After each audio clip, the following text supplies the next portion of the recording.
Hello everybody, welcome back to the Blind Press YouTube and Twitch channels. I hope you're all having a fantastic Wednesday.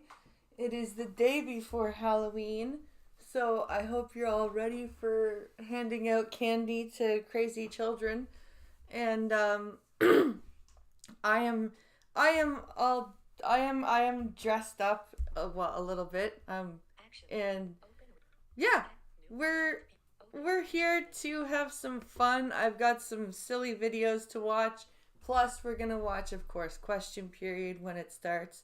But I figured we would go live now and start watching those other videos first so that we could do question period and stuff later and have some fun. So, yeah, I hope you're all having a wonderful day and are settling down. It is very warm outside today, but it is very windy, at least here where I am. And yeah, I'm just sitting here and uh, getting ready to have a. It's gonna. I have a feeling it's gonna be a crazy day for what's it called? Hello, the phone, Eric. Why is Answer. who is calling? What's going on? Did I forget to check the camera?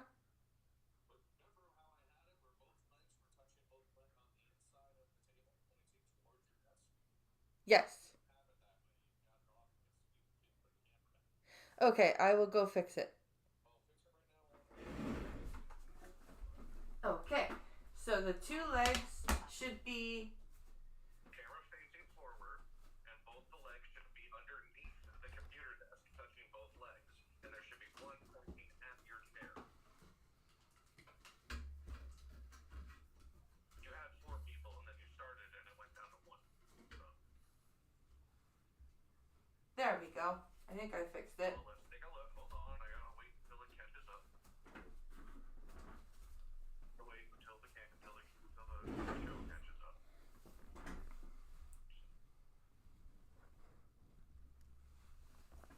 But yeah, you're good because you're just pointing at the flower. Oh, And where you were, it just has a flower head. There's the camera main. Keep talking while you're at it. there. Okay, Right. and I can feel the leg there. There is the leg right in front of my foot here now.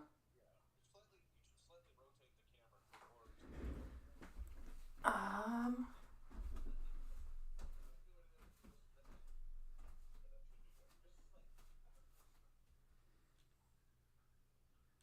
like that.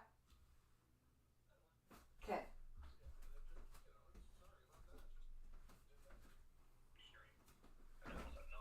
But you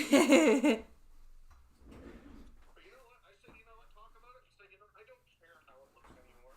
I'm comfortable Okay. Love you. Bye. because we already know what it is. It's money. Yep. Okay. We're back.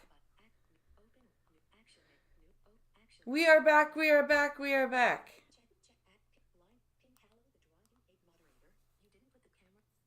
Okay, so yeah, I did a very naughty stream this morning on the other page, and I don't really freaking care anymore because I am comfortable with myself. I am not doing anything with anybody else but either myself or Pink Hollow, so I don't really care. If if people are gonna people are already judging me and they already don't like me for having the paid page, so they're not gonna come to it and watch. So it doesn't matter. So I will just do what I do because it's money. It helps. If people don't want to go to the paid page and do that and pay for that, well, that's fine. That's what that link in the chat is for, right? Like, and that's just all it is. It's like I said, I'm not doing like nasty, gross shit, and I'm just it's me and Pincalo, and who cares? It doesn't matter. I have fun. and it's money, right? So I don't care. And blind press, you're such a hypocrite. Nope.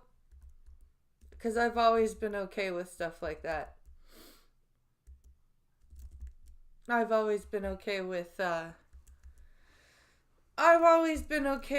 people doing stuff like that as long as they're adults and consenting and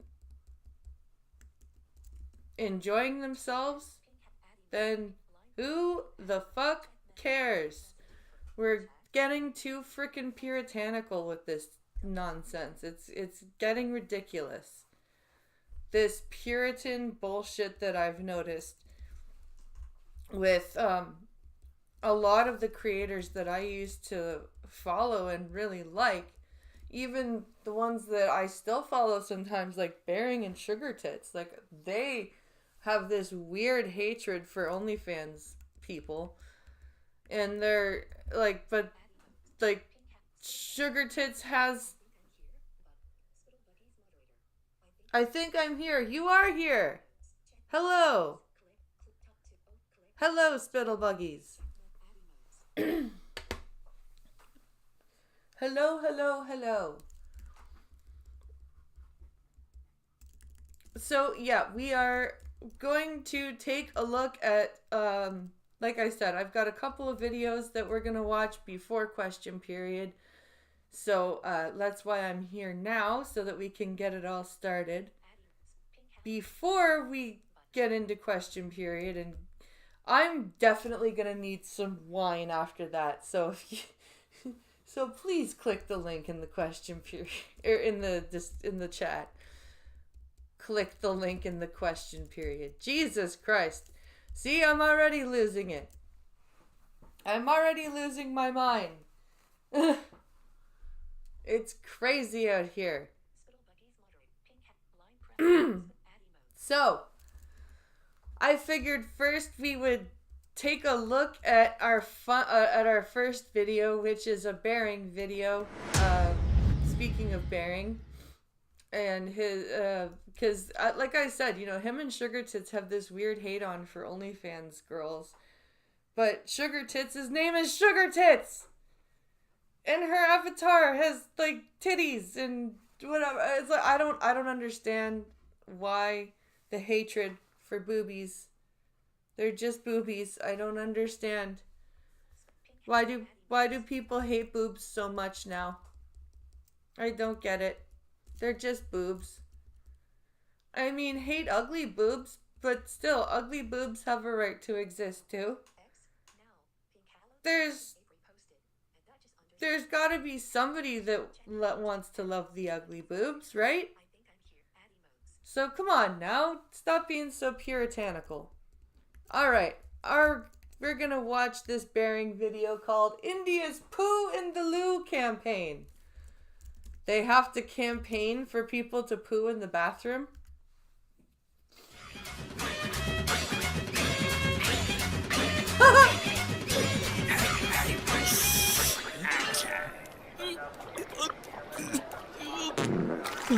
What the fuck am I watching?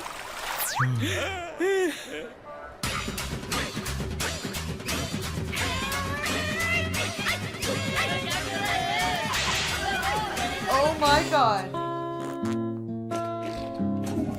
Oh my god. India. Yeah. Okay. Oh god, he's got Sugar Tits with him today. I love it. Okay. What the They're like the best unintentional comedians on earth. And this is a surprise video for Sugar Tits. This isn't going to be a long video. I just want to show her this in video form. Yeah. Not enough breast milk available for superpowers. All female boobies matter. Yes.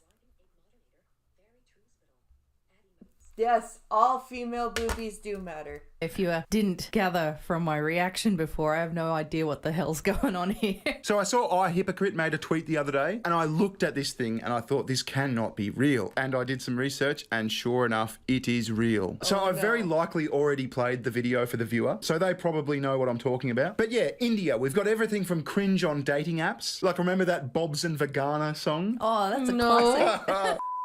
Hi there, can you open up your cuff? Will you show me nice pic of your bugs? What the fuck? What the fuck? We've got filthy street vendors and everyone around the world taking the piss out of their street vendors.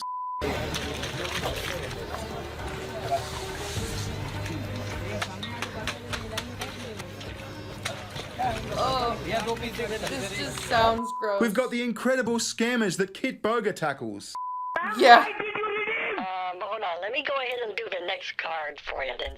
I love these. The Kip Boga things. Those are great. Steve. Are you mad? Are you mad? Why are you leaving God? And now we have Swatch Bharat. Okay, I don't know what that is. Well, it's not a new thing, actually. It's been around since 2013. So Swatch Bharat, if I'm pronouncing that correctly, is a mission. It's like a project. It's an initiative by the Indian government to get people to stop shitting in the street. Oh, Oh my god, that's actually a thing. Holy shit. They have to get people, they have to make commercials to get people to stop shitting in the street. The rest of us figured that out a long time ago. oh no.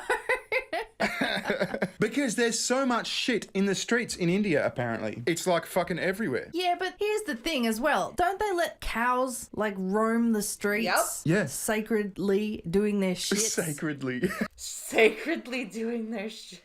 Oh my god, tits. Sacredly shitting all over the place. Yeah, but that's cow shit. I mean, that's disgusting. But at least cow shit is like grass. Let me tell you a little bit about Swatch Bharat, and then I'll play you a couple of videos. Yeah, so cow shit, while gross, is like literally just vegetation and human shit. Ugh, it's all gross. Swatch Bharat Mission, or Clean India Mission, is a countrywide campaign initiated by the government of India to eliminate open defecation and improve solid waste management, to create open defecation-free ODF villages. They've got an Oh my god, an acronym. An acronym. acronym for not shitting in the street. Oh my god. It is a restructured version of Nirmal Bharat Abhiyan, something like that, which was launched by the Congress in 2009. So this is their second Don't Shit in the Street campaign. It's probably their third or fourth. Here we go. A formal sanitation program was first launched in 1954, followed by Central Rural Sanitation Program in 1986. The sanitation campaign, TS. They also had to have a campaign that said to say you shouldn't honk at each other. Really? It was that bad? In 1999 and Nirmal Bharat in 2012. Phase 1 of the Swatch Bharat mission lasted until 2019, and Phase 2 is being implemented between 2020 and 2024. Okay. Phase 1, collect underpants. Phase 2, Phase 3, profit. Okay, so to cut a long story short, millions and millions and millions of people, and an alarmingly low percentage of these people have toilets. So they shit in the street. Yeah. So Like, as somebody who grew up always with toilets, or even an outhouse, for God's sake, how can you be comfortable with just, like, being in the street, in public, just dropping a shit? Like, oh my god. So the Indian government goes, well, we got to do something about this because this is fucking disgusting. Yeah. We're all getting sick. It fucking stinks. You know, it's disgusting. Yeah. So they launched this campaign. Take a poo in the loo. Bye-bye. I would much rather fall on a cow pie than a man pie. Yeah. This is 70 years of them saying don't shit in the street. Jesus. Oh, this is gross. This is, oh my god. Could you imagine, how long do you think it took the medieval people, the Elizabethans, when the toilet came into power, when the toilet came into being and she finally allowed the toilet to, like, exist outside of her castle, how long do you think it took people to stop shitting in the street or dumping their chamber pots out their windows? Stinky poo. Do you think The it took streets are ours, this not long? yours. So this is a UNICEF poster of a shit going into a toilet. But yeah. I thought the problem was these poor people don't have toilets. Well, they want them to dig holes. I don't know. This is all about stop shitting in the street. I don't know how they're going to do it. I Yeah. don't really care how they're going to do it. Yeah. It's just funny. I present to you the Nirmal Bharat Oh, God. campaign videos. Oh god.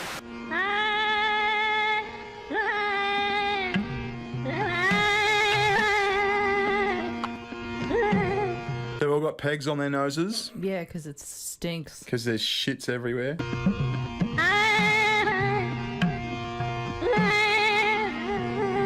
There's flies buzzing about. There's something going on. Look, there's a shit stain on that wall there. Oh, that fence, whatever god. that Thank you for being so descriptive there, Baring. Jesus Christ. So now we have animated anthropomorphic. Is that the word? Anthropomorphic? Whatever it is. They're lifeless. 7 years or less, you think? After, I said. After she stopped hiding the toilet and it was able to be, like, publicly available, how long do you think it took people to go, you know, I really don't like shit in the street. I really like shitting in the water closet. It doesn't stink. Like, how long do you think it took? I don't think it took this long. Like shits. Why is there a I don't massive think we big shit needed in to the... have posters. Cheerio, old chap. Don't dump your chamber pot out the window anymore. Go to the water closet and use the toilet. Back, what is he, the Lord of the Flies shit? He's the boss shit. He's the boss shit. Yeah. The That's boss. the cow shit. He's the chief shit. He's the sacred shit because he's the cow shit and all the ones around him. Nah, these are shits. human shits. Cow shit doesn't Mr. Whippy like that. Yeah, but it's bigger than human shits. Yeah, but it doesn't Mr. Whippy. Are we really having a debate on Yeah, cows cow and shits go pat. That's why they're called cow pats. They just go. Yes. They don't go. No, they don't. They fall out like balls, and they. Just, He's not wrong. Baring's not wrong there, Tits. I'm sorry. How do you know this? because I've seen cows. Shitting Yes. in the field. Yes. When did you say that? I went to boarding school in country Victoria. My father has a dairy farm. Is it... I love how he's so offended. He's like, you're my wife. You should know this about me. Because their asses are so high from the ground? I don't know. That, like, gravity makes the shit splat when it hits the ground? I don't know, maybe. Probably.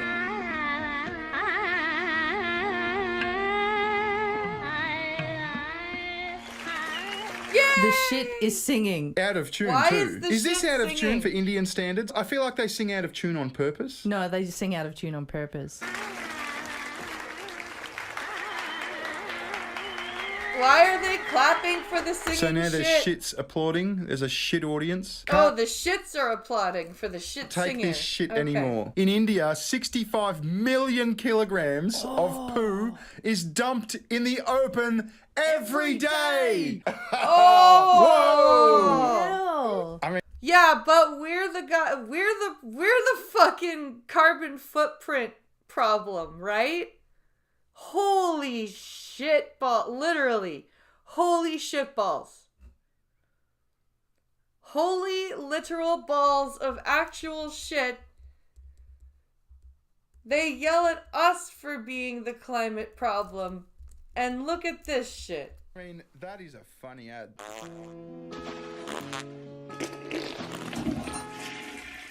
So yeah, that's the Indian poo to the loo campaign. Yeah, you're right. It's curry poo. Yeah. I mean, I have an Indian every, few months? Yeah, I don't have Indian over here. I don't like Indian food, but I know what happens to Barry Oh. when he has Indian food. Yeah, we've got a great Indian restaurant like a few blocks away from us. And it's fantastic every few months. And it is like every few months because you can't handle that much of it. I'll get like a beef vindaloo or a lamb rogan josh or a chicken korma or something like that. And you have it and then bad things happen. That's another problem, isn't it? Like, like, no wonder there's 65 million kilograms of shit in the streets every day. The frequency of them needing to go shit as well is affecting it. 65 million kilos of shit.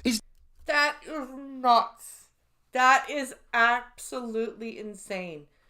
For the Americans, okay, for the Americans playing along, that's about 130 million pounds of shit. Okay, maybe 130, 140 million pounds of shit. That is what that is. It's nasty. Dumped in the street every day. Fuck me, that is a lot of poo. Anyway, there's another ad.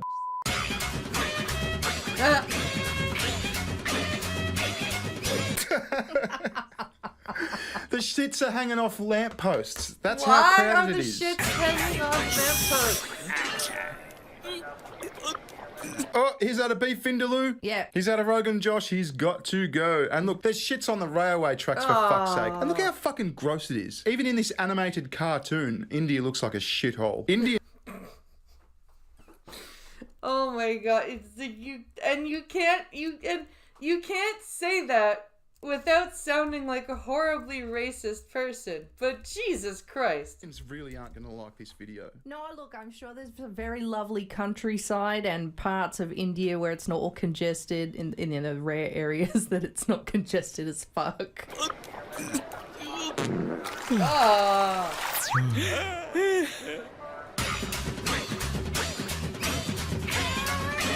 Now they're dancing for some reason. The shits Why are dancing. is Yeah, because shit they're welcoming dancing? in their new brethren. Oh, right. They're I get excited. it. Look at these fucking slums. I mean, they're poor. I mean, I get it. That's horrible. I hope they have better luck. I hope they can improve their situation in all seriousness. But it's still pretty funny. There's 65 million kilograms of shit dumped on the streets every day. That's fucking gross. I'm not going to India until they sort that out. To be honest, I'm probably not going anyway. Well, there's only one way to improve their situation. Gift cards. Why are you Gift cards.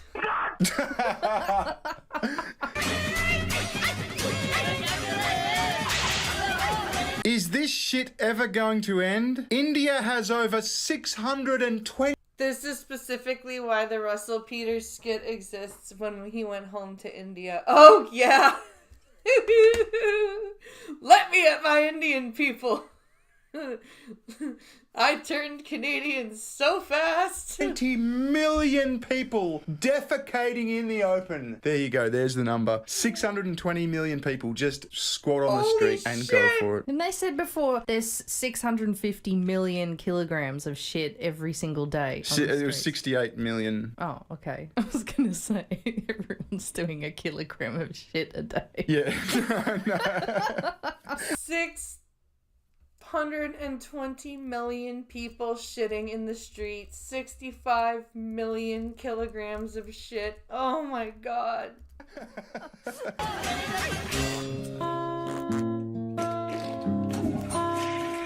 I love those outros. Because in Bollywood, everything must dance. Yeah, so anyway, that was, what was it called? Mak Bharat or some shit? Swachh Bharat. So now you know all about Swachh Bharat. What I want to know is if these poor people don't have access to a toilet, what's That the and likelihood they're going to have people just access pile on top of the trains. And while the trains are going, they just drop their pants. Oh my Jesus Christ.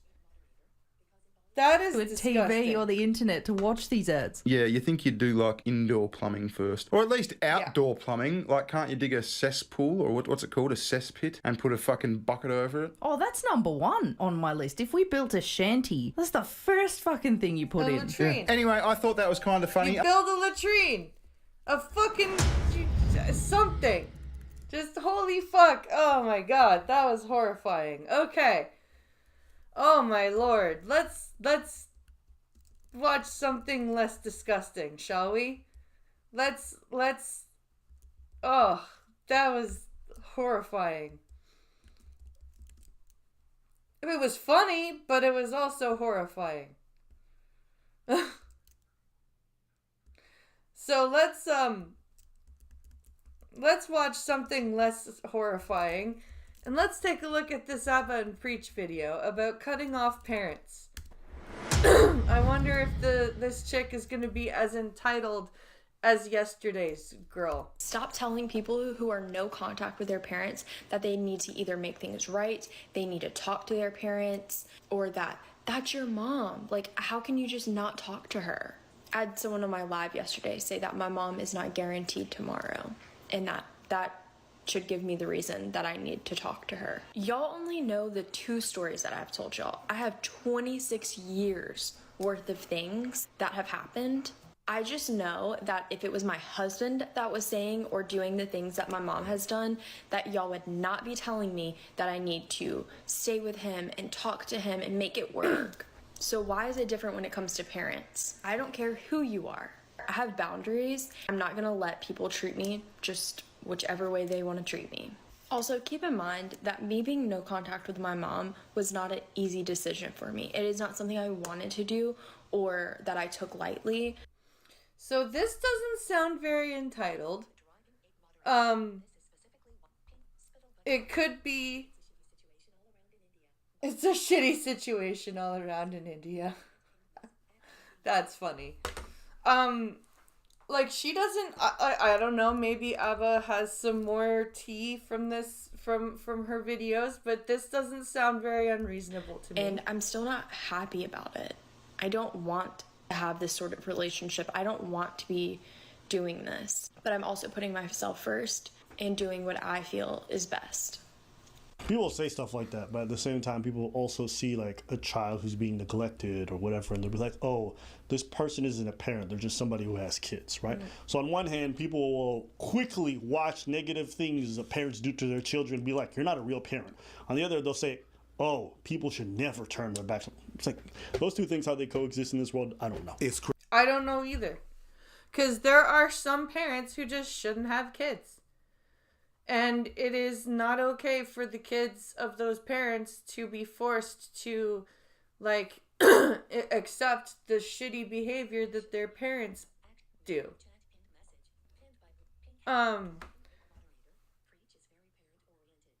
Preach is very parent-oriented.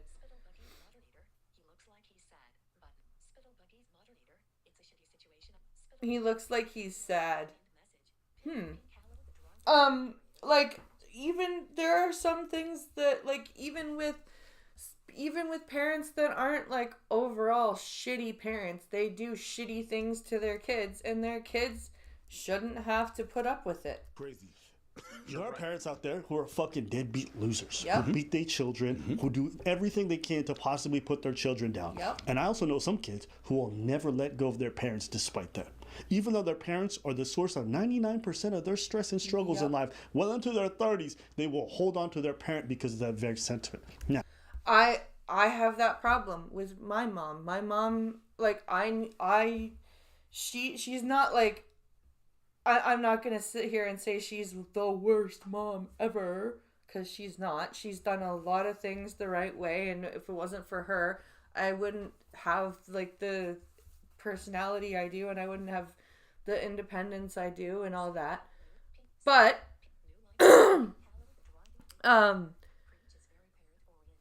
there are a lot of things that she has done that she continues to do that I put up with that I shouldn't put up with, because I'm like, oh, well, she's my mom. And it's like, well, so what? That doesn't give her the right to do what she does, say what she says. Like, that's not okay. But I don't put my foot down about it, because it's like, well, that's my mom, and, like, even as a 35-year-old, I'm like, I shouldn't yell at my mom. I shouldn't do this, that, or the other against my mother, because that's my mother. it's not my place to tell those kids what to do. I do think it's interesting that these kids are willing to suffer 20 years of misfortune at the hands of their parents' choices to make them miserable. That, to me, I will never understand. But they are entitled to that choice. The same way, those very same people, if they said for the next 20 years, I will no longer talk to my parents until they start changing their behavior, I would support. You guys should be able to you should be free to do whatever you want to do. Whatever you want with your parents' relationship. No one on the outside should be telling you how to manage them. My experience is that relationships can go one of three ways. It could be the parents are really terrible. It could be the kids are really terrible, or it could be a mixture of both. Yep. That's very true. You can have you can have they need to sit down and have it out with their parents after you turn 20. Yeah, like you did. I just within the last 10 years have had contact with my mom, and she is regretful of her actions. Well, that's good, Spittle Buggies. Incompatibility. And when you have these kinds of dynamics, everyone is going to react to them very differently. I don't think there's a one size fits all. But a lot of times people come from cultures where parents are revered as the end all be all. I know some people who will literally have their parents decide who they're going to marry. Yep. And Preach is sitting there. Preach knows exactly what I was talking about. I know some people who have their parents literally babying them until they're in their 40s. And I have some people whose parents just literally anything they say goes, and the spouse comes second, third, fourth, or fifth. It could not be me. Everyone's going to be different. Absolutely. But you can't come with your cultural references and then come to everybody else and expect them to abide by that. Mm-hmm. In my opinion, I think a parent-child relationship is sacred. Yeah. Yes. But it doesn't mean it's immune from criticism. No. Like, just because I pushed my kids out of my vagina does not give me the right to treat them however the hell I want to. Right? That is not how that works. Or accountability. I love my mom, and I have her in my life, not because she has to be there, but because we both choose to be in our lives. And that's way healthier for us both. Why? Because it makes us accountable to each other for our own behavior. My mom did a lot of terrible things throughout my life. She just did. But I can also concede that I did a lot of insensitive, terrible things. And as I've learned and forgiven her for that, she's learned to forgive me for that as we both changed our behavior. That to me, even with my mom, who's incredibly traditional and comes from a country where that kind of thinking is crazy, to see that kind of growth is beautiful. But that's true. That is true. Like, you see, like, he's not wrong about that. The very strong, very traditional, no, this is how it goes type of mentality, for there to be change, is really, really healthy and really awesome. That's not there unless people are being held accountable, okay? But if my mom would have never changed, I would have cut her out of my life. Easy. And I can say that because I've cut other people out of my life because they just wouldn't change the way that they were hurting other people. And would I regret that? Absolutely not. Like, I had to do that with one of my siblings earlier this year. Like, I had to be like, listen, stop lying to people about me and my family. Stop lying to my face. Stop doing, like, just stop. And she basically was just like, fuck you, do it, fuck you, have a nice life. And I was like, okay, fine. Right? Like, because that's not a boundary that I'm willing to have broken. Yeah. I was saying a lot of stuff that makes a lot of sense. Sad, because I want these people in my life. And most people I know who stop talking to their parents do so because a lot of things have happened. Yeah. It's not like, oh, she called me a bitch. No. That's it. My best friend, to this day, like, even though her mother has passed away and she didn't get to say goodbye, she was like, you know, I'm sad that I didn't get to say goodbye, but I'm not sad that I cut her out of my life because she was doing a lot of damaging things. And I had to, for my mental health and the mental health of my family, I had to cut her out of my life. It never happens like that. So rather than coming to this conversation, be like, ooh, that's your parent, whatever. People can come with like problem solving skills to actually mend families, but people don't want to do that. They just tell you to stick around. Your thoughts are? My thoughts are this. No, you don't have to talk to your parents ever again. They don't have necessarily, they have to speak to you. No, you don't have to have a relationship. Absolutely not. They did some fucked up shit. You could cut them right off. Absolutely. You could be like, bye, I'm not dealing with that bullshit no more. I'm thinking about me. I'm doing me. I'm not dealing with you no more. Yep, you could do that. But you also have to understand that your actions have consequences. Although you are you are entitled to do that, it's a possibility. It's a possibility that you regret it later. Yeah, it might. I wish this and that, and I wish I could mend things up with my parents.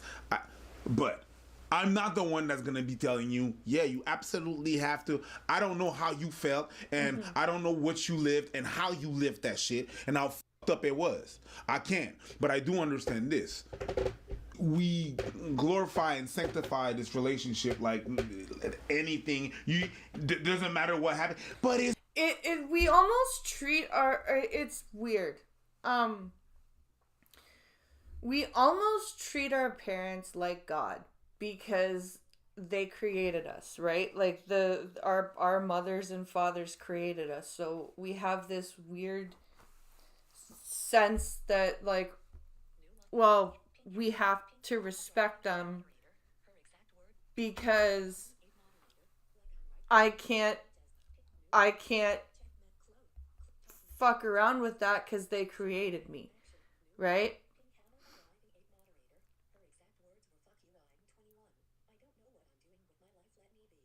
Yep. Her exact words were, "Fuck you, I'm 21, I don't know what I'm doing with my life, let me be." Yep.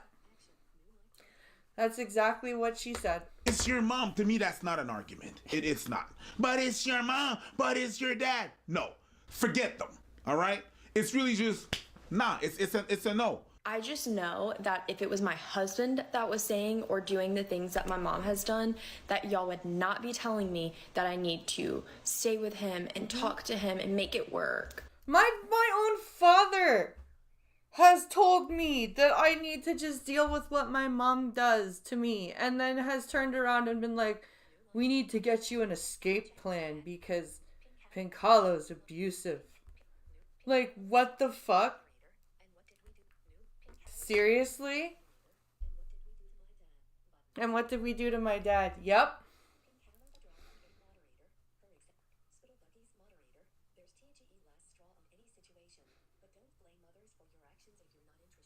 There's the last straw for any situation, but don't blame others for your actions if you're not willing or interested in changing yourself in most situations. Yep.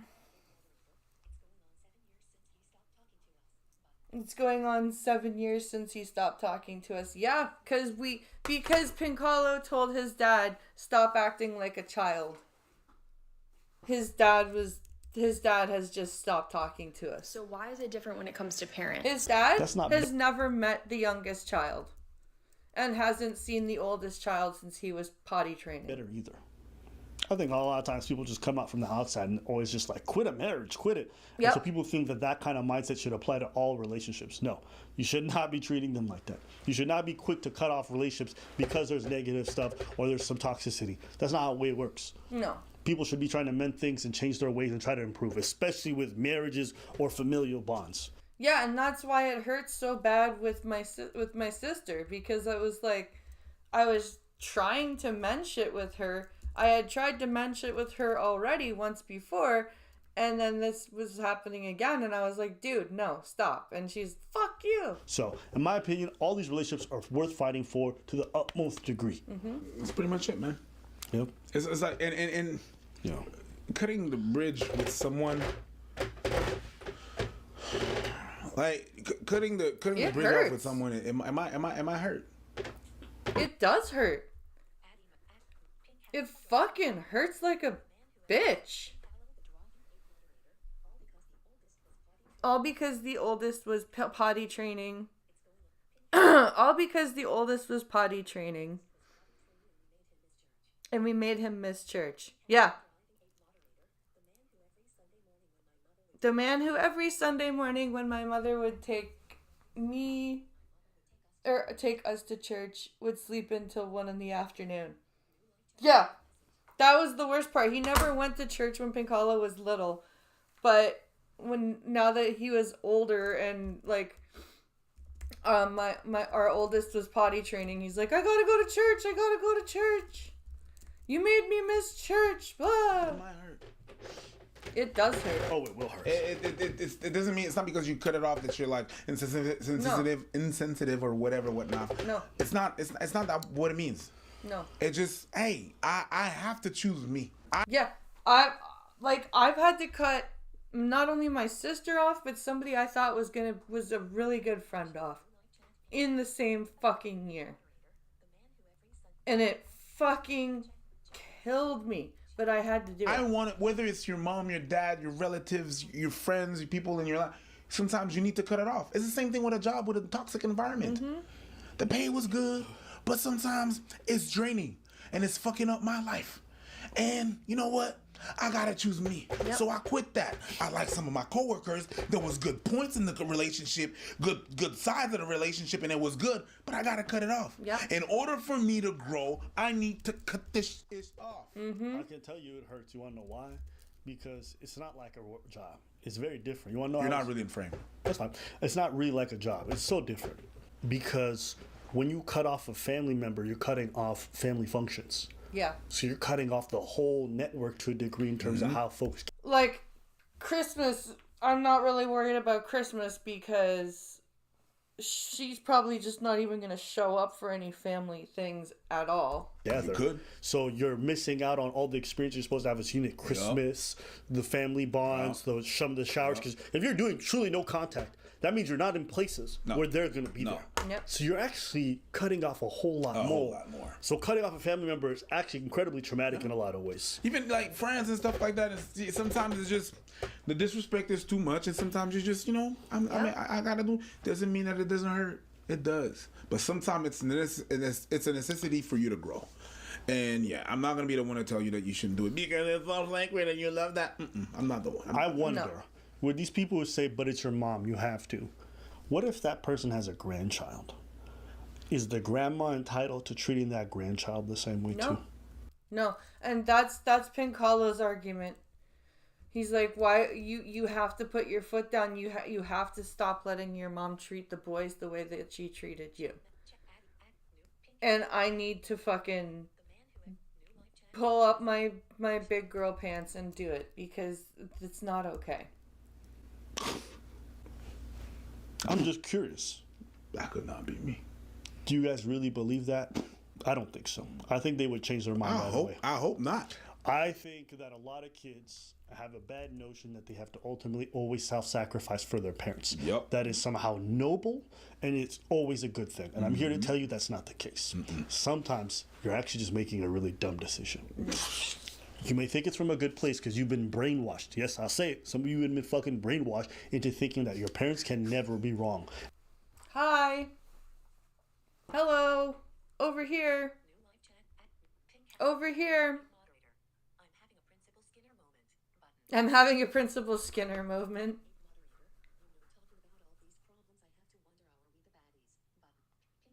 When we're talking about all these problems, I have to wonder, are we the baddies? I'm having a Principal Skinner moment. No, it's the children who are wrong. And that you're always supposed to suffer for them. Bro, I don't think it's not good to sacrifice for your people and your loved ones, but you have to understand there comes a point where your self-sacrifice is literally just enabling their bad behavior. Yeah. Because when you endure it, that means the expectations also set for your siblings to also endure it. And that means let them know, oh, what I'm doing is not wrong. So because you let it happen the first, second, and third time, the 20th time, you're like, bitch, how you gonna tell me different?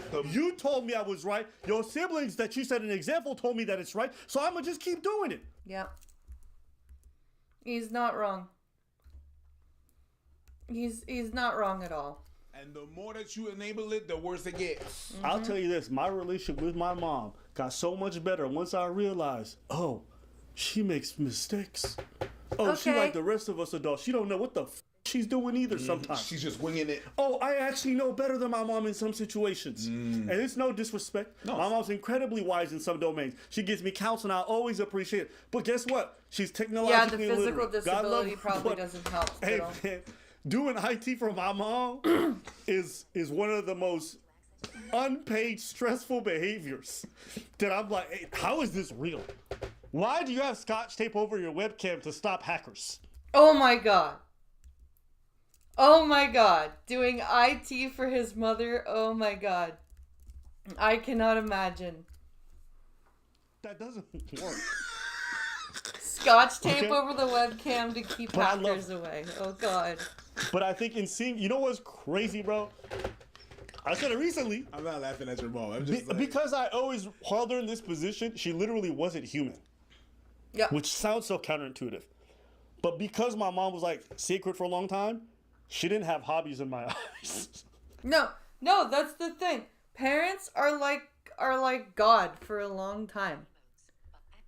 Parents are this weird, like, untouchable, like, sacred, all-powerful entity that you, like, have this weird looking up to. Like, you're just like, oh my god, my parents are so important and are like, it's nuts. She didn't have even, like, I didn't even know what TV, like, I didn't know. a lot of you are like Because she's so busy being like up here, I forgot to. So I remember we went out to like some event. We were just like painting cups and shit. We were doing like ceramic cups and stuff. We were getting them ready. Yeah. And she really enjoyed it. And I'm like, I'm 33, but like, oh my god, my mom likes art. And it sounds so, but No, I for think me it was it's- such a big deal because it humanized her in a way. She was just not just this mythical figure. I think Yeah, that's why I like to show my kids, like, I like to play video games. I like to knit. I like to sing. I like to do all these things. culturally Because speaking, I want you know, them to see my that I'm parents a are very human. much. I tell them when I'm feeling sad. I tell them when I'm, like, because I want them to see me as a human. I don't want them to be like, oh, all-powerful mom. Open to the world and stuff like that. They're very, you know, so Like, I did want them stuff to like that with listen them. to me, and but stuff like that. I want so them of to course, feel and like it was not I've always earned that their figure. respect. You know what I mean? I don't want to be like, you must respect me because I birthed you. No, I want them to feel like I love and respect my mom because she loves and respects me. I did a bunch of activities with my parents. Like my mom used to work during the day. My dad was working at night, right? But during the summertime, I was there at home with my sister. Yeah. My dad, at some point, my dad got up. He said, "Yo, tell your sister to dress up. We're going out." And I was like, all right, man, whatever. And my dad don't say much information. I was like, all right, cool, whatever. I dress up. The man tells you to dress up, dress the fuck up. So I dressed up, and we get in the car, and it's like, where we going? You'll see when we get there. All right, bro, shit. All right, shit. And anyways, I ain't got no. You don't have to say I anything. don't have to say anyways. You were gonna just go shut the fuck up and enjoy this ride to nowhere. We end up at the zoo. This motherfucker took us to the zoo. And it's like, yo, look at this. Look at that shit. It's like Dad? You know? Yeah. That's cool. That's exactly what he wanted to avoid. Yeah. That bothersome look. Like, That's exactly like that's what Pincalo likes to do. Hey boys, let's go. We're going for a ride. y'all still need to don't look at me. Yeah, don't look. I get it. I don't like revealing surprises for that same reason either. Same. I don't have to deal with the annoying excitement of people being like, just "Ooh." calm down. Like, oh my God. Shut the f up. This is just enjoy the ride to nowhere, and you'll get there when we get there. But all that to say, yeah, you kind of see your parents at some point. You see your parents as human beings. You take them down off the pedestals, not they're still your parents and stuff like that. But you're like, you see them at the most vulnerable and stuff like that. So yeah, it's humbling. Oh, that's funny. You see them they go from the people that always have the answer to, how the fuck don't you know that? How the fuck did you raise me? Yeah. It's true. It's very true. So being able to break that, it just being like, okay, that person is human. That person makes mistakes. Yeah. You're able to forgive whatever the fuck they did. Yep. Consciously or unconsciously. Sometimes they don't know. They try to wing it. So yeah, I'm not saying that girl to forgive her. It's just the whole concept of the thing. Yeah. So yeah. The last point I'll leave it on is mending relationships is a two-party event. Now, maybe there's an offending party that needs to apologize first, but you have to understand both of y'all got to build that bridge. Yep. That's true. It's so true. You can't just expect, like, that's why I cut off my sister, because I was the only one trying to build the bridge, and she was coming behind me like fucking knocking the planks out. So I just had to be like, you know what? No, fuck it. I'm not dealing with this. I can't handle it anymore. I can't My mental health can't handle it. So I'm done. Shrapnel.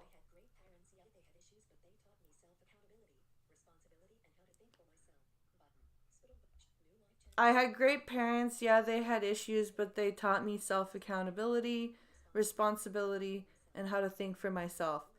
Yeah, see, that's the thing. I was taught to think for myself, but then when I started thinking for myself, it wasn't accepted, if that makes sense. And it was always, oh, you're not thinking of that yourself. That's somebody else's idea that you're parroting. It was very, very disheartening to be told that all the time, and to be told, you're not actually coming up with that thought. That's somebody else's thought that you're just saying to sound smart. It was very, very frustrating. I really didn't appreciate it, and I just, it was very frustrating. I hated it, and sometimes I still get it. I still get told that sometimes. It's very frustrating. And I'm 35. So there you go. Like, it's crazy. Wow, we're already at an hour. That's nuts. I can't believe we're already at an hour. That's, holy shit, the time flies. That means it's time to start looking for CPAC.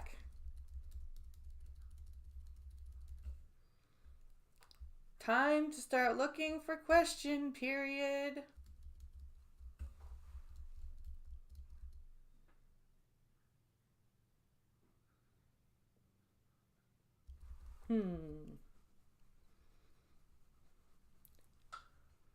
Ontario Finance Minister discusses fall economic statement.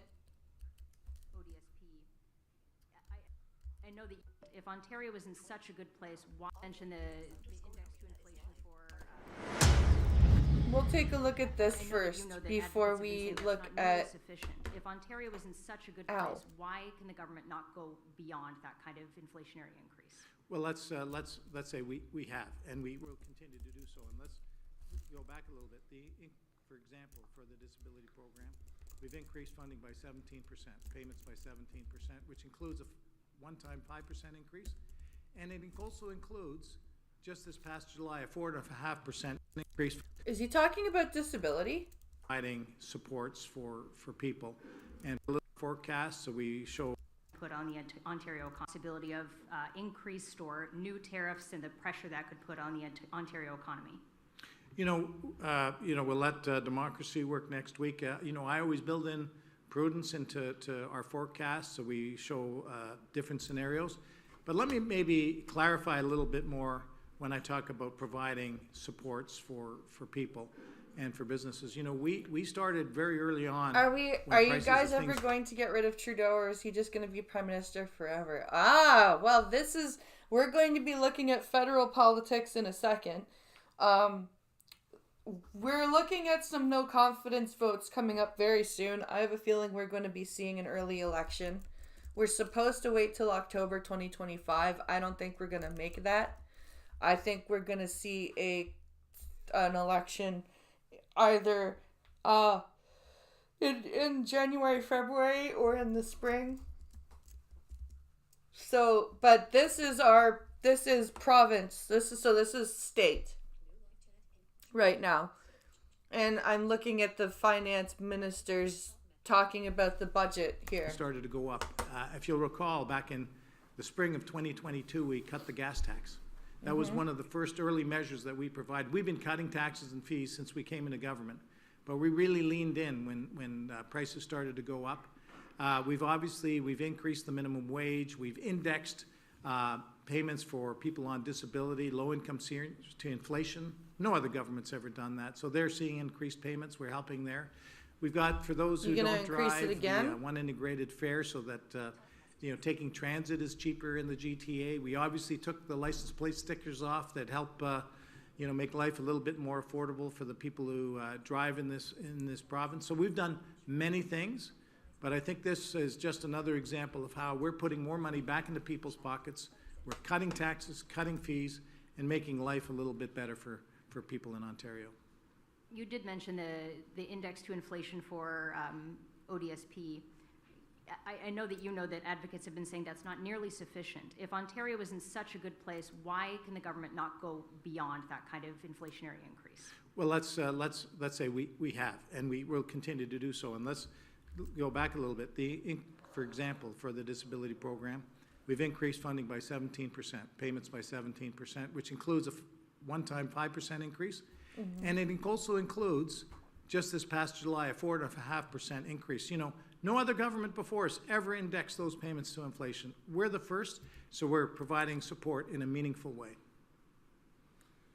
Okay, except you're still like reducing anybody that's on ODSP. You're reducing their benefits by half if they have an able-bodied spouse working. That's not help. Unlike the states, we do not vote for the person, we vote for the party. Yep.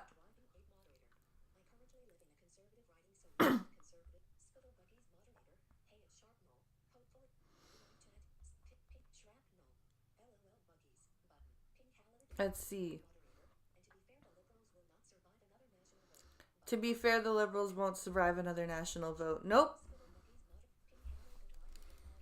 Now have, for the first time in a decade, the lowest borrowing costs in Canada of any province. That we've got the first credit rating upgrade in almost 20 years in Ontario. That our fiscal credit ratings are improving, which allows us to reduce things like interest expense. I mean, we reduced interest expense by $1 billion last year. The hell happened? Is it over? Province. That we've got the first credit rating upgrade. There we go. In almost 20 years in Ontario. That our fiscal credit ratings are improving, which allows us to reduce things like interest expense. I mean, we reduced interest expense by $1 billion last year. I wish California would become more conservative. What the hell happened to the feed?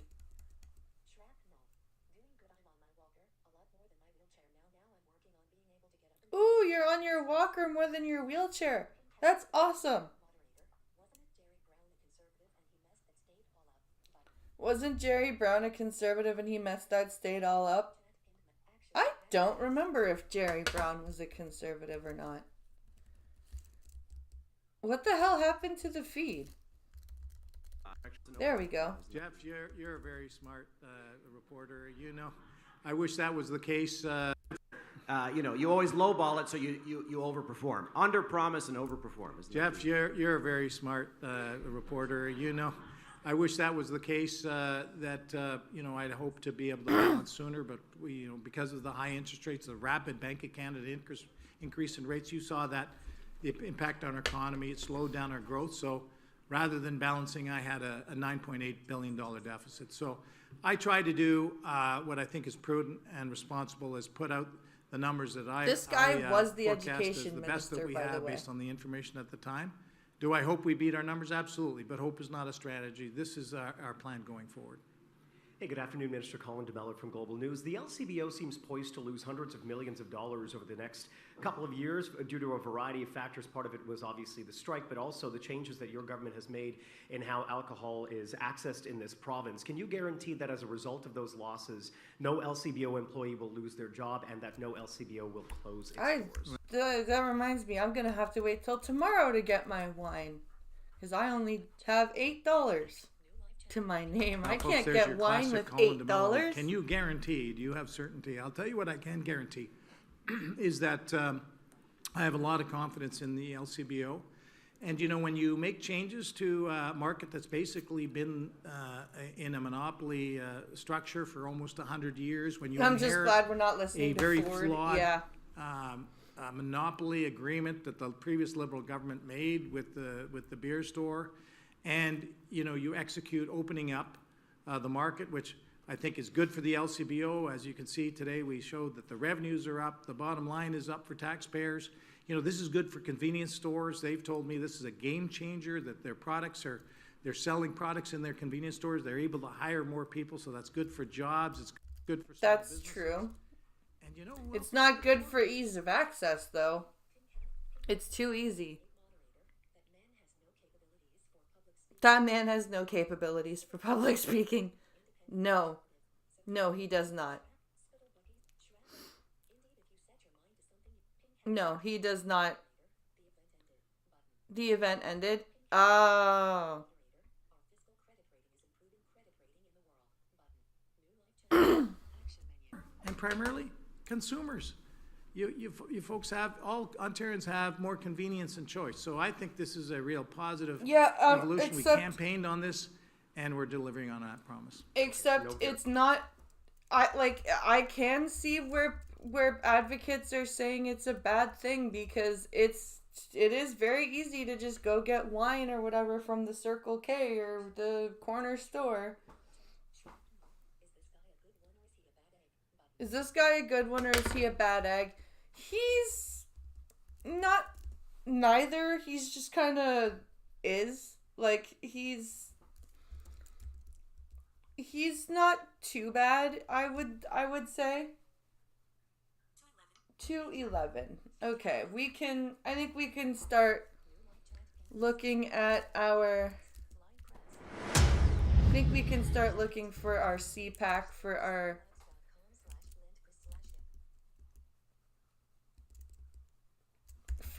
question period.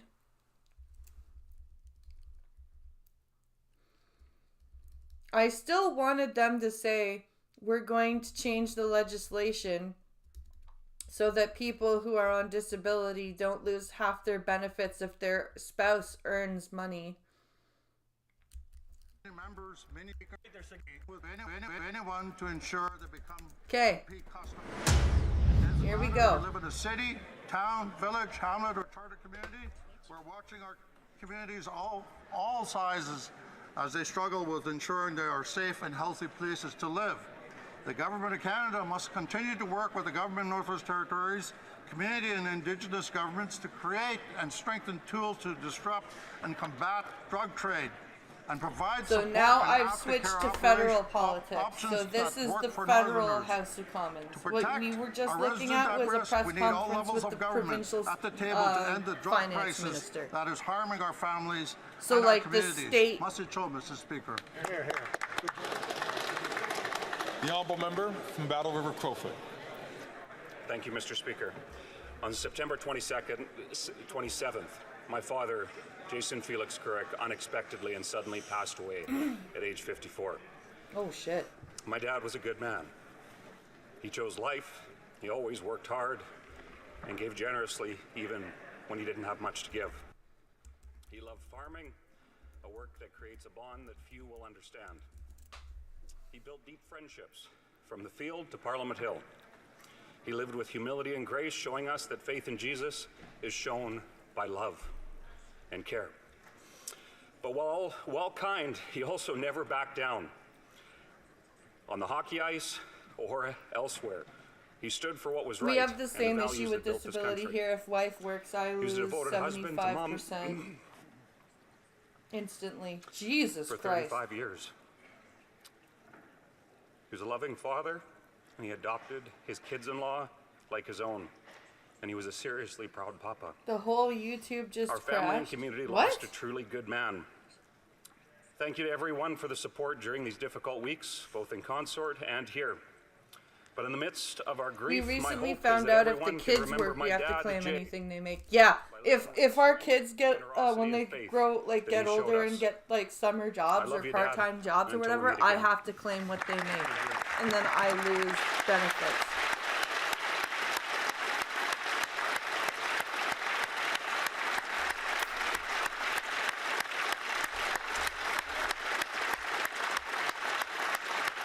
Yeah. The honourable member from Surrey Newton.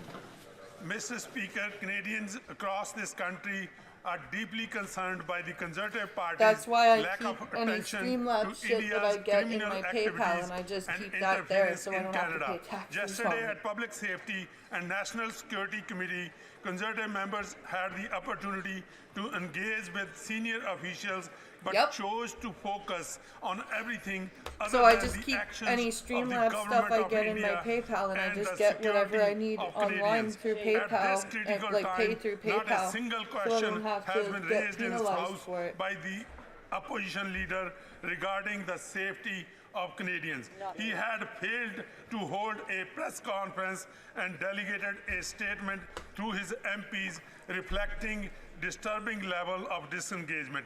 He remains without security clearance, Same here hindering for his you, Spittle. ability That to sucks. gain a complete understanding of national security issues. Mr. Speaker, Canadians deserve better. Yes, they do. Mr. Speaker, Canadians deserve somebody who can. The honourable member from I'm not gonna Peterborough, say that. Kawartha. After 9 years, this Liberal NDP government is not worth the cost of housing. The housing minister has allocated $8 billion of taxpayer money to housing programs that have built zero homes, like the failed Housing Accelerator Fund. Yep. The only thing it's accelerated is tent encampments, rent, and headlines like this one. Priced out of rental market, Midland Senior lives in a shed. Common sense conservatives Yeah, have there's a plan. a lot of We people will cut the living in GST sheds on all new lately. builds under $1 million. This will save Canadians $40,000 on homes of $800,000 value.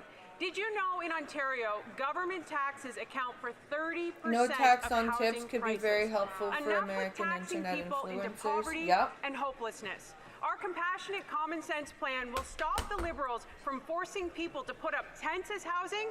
We will axe the tax, and we will start building the homes. The honourable member from Stormont Dundas, South Glengarry.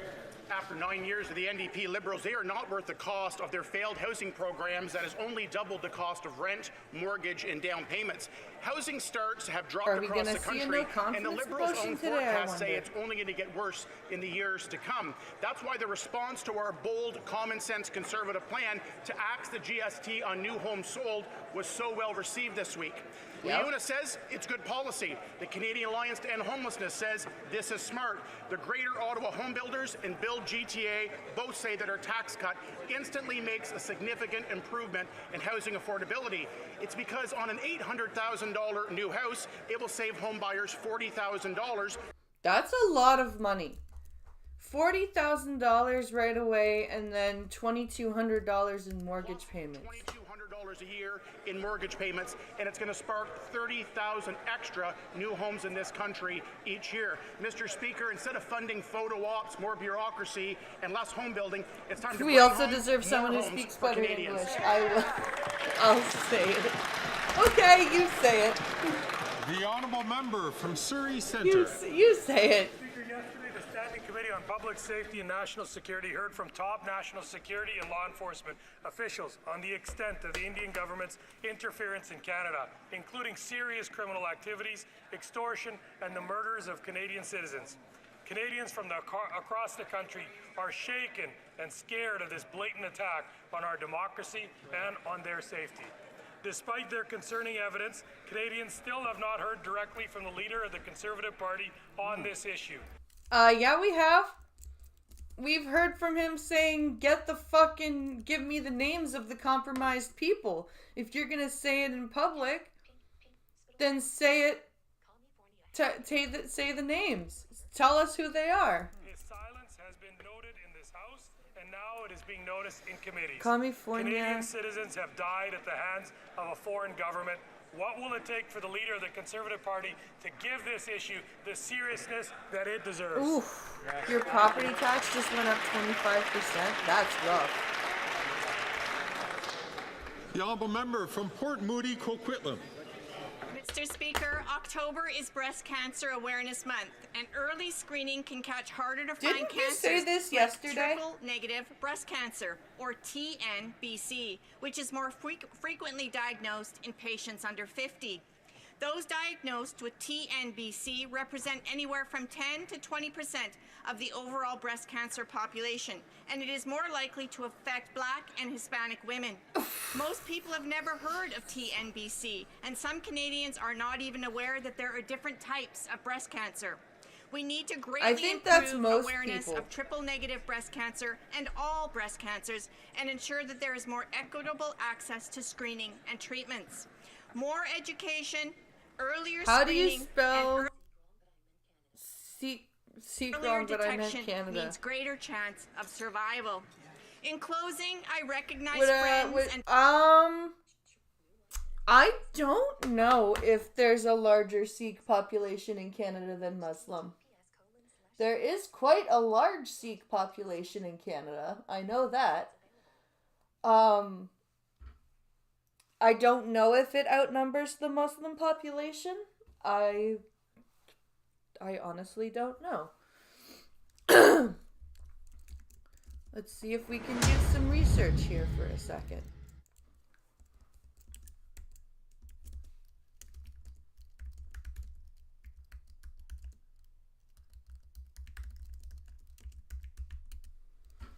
What is the Sikh population in Canada? Let's see.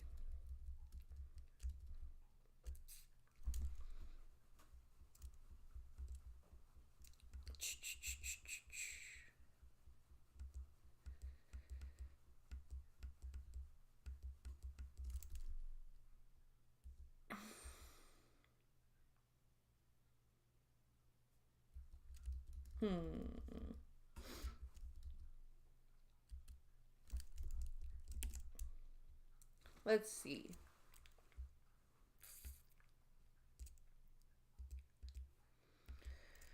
The largest Sikh communities in Canada are in Ontario, British Columbia, and Alberta. The largest cities with Sikh populations are Brampton, Surrey, Calgary, and Edmonton. Interesting. First generation, more than 2/3 of Sikhs in Canada were born elsewhere and chose to live in Canada. Okay, but how many of them are there?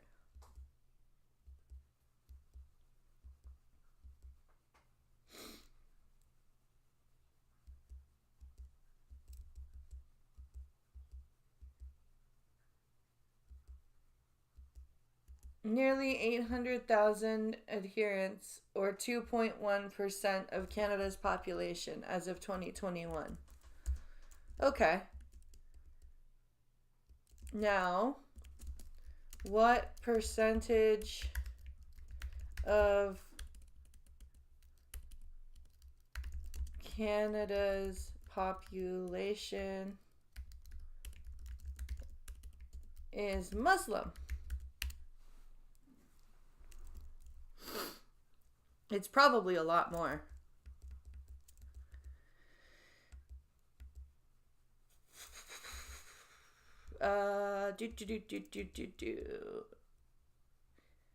Christianity is 53.3%. Muslim is 4.9%. So yeah, it is bigger. It's double the Sikh population, because Sikh is 2.1%. Muslim is 4.1%.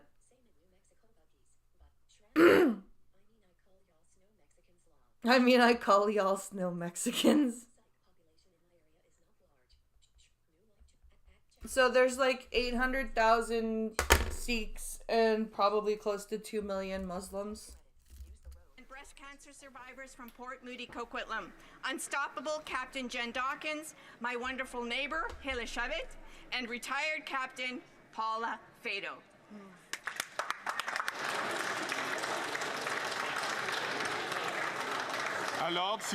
Order, please. The honourable member for...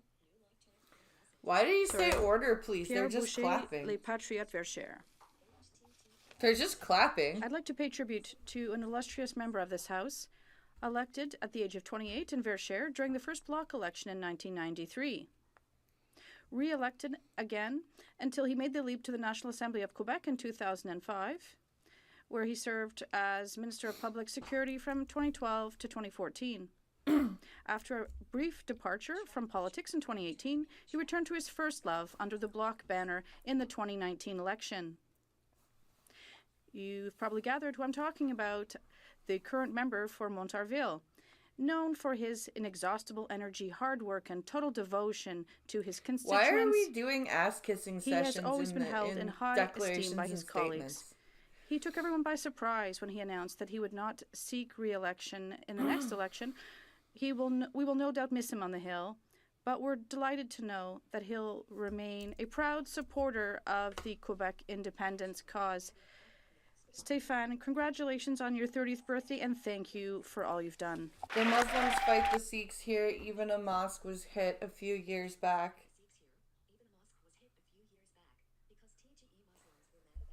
Because the Muslims were mad about alcohol sales. Yeah, the Sikhs and the Muslims fight here too.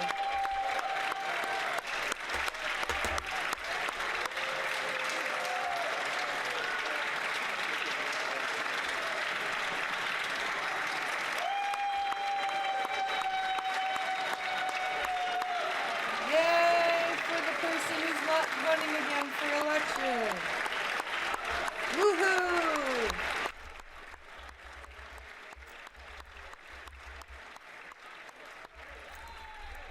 Yay!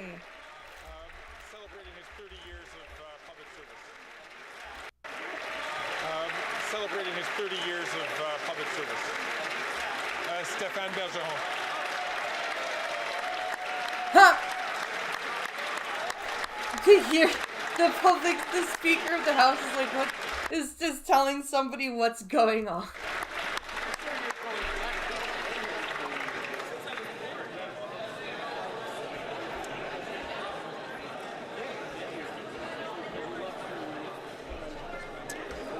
Alors, s'il vous plaît. Order, please. Order, please. Everybody be quiet. Before I continue to the next member, I'd like to remind members, if they could, if they have cellular telephones, we heard it ringing during the last statement by a member. I'll just ask members, please be mindful that their telephones should be on silence while it's in the House. The honourable member from Mute your phones, dumbasses. Thousand Islands and Rideau Lakes. There's only one guy left keeping this Prime Minister in power. That's the leader of the NDP and stuntman who scammed voters right before a by-election. Remember the leader of the NDP's big stunt when he told Canadians he ripped up his coalition deal with the Liberals? In fact, the leader of the NDP said, quote, "The Liberals are too weak, too selfish, and too beholden to corporate interests to fight for people," end quote. But the NDP leader is all talk and is selling out to keep his Prime Minister in power. The leader of the NDP voted for the carbon tax 24 times, the same one that sends Canadians to food banks in record numbers with over 2 million visits in a single month. The NDP leader supports the inflationary deficits, voting to fund corruption like this Prime Minister's $60 million Arrive scam. Every day that this Prime Minister remains in power is because of the leader of the NDP. It's time for a carbon tax election so Canadians can fire this costly and corrupt NDP Liberal government.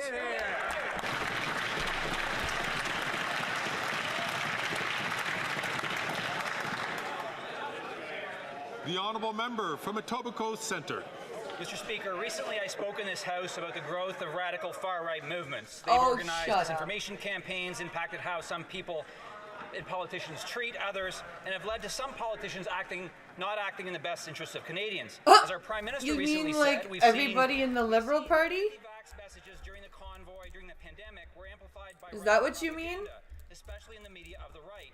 And that this media began spreading pro-Putin propaganda, and that Russia Today is currently funding bloggers and other YouTube personalities of the right, such as Tucker Carlson, in order to amplify messages that are destabilizing democracy. Notice how he's not mentioning Jordan Peterson anymore, because Jordan Peterson is threatening to sue Trudeau. Tells us is that some of these far-right movements and opinion leaders are not only harming Canada, but they're doing so at the bidding of Vladimir Putin. Some of these far-right movements are agents of foreign influence. So I wonder why the leader of the opposition will not get his security clearance and not take this seriously. I urge us all to take the actions we need to stop the influence of these radical far-right movements, because our security, our economy, and our freedom depend on it.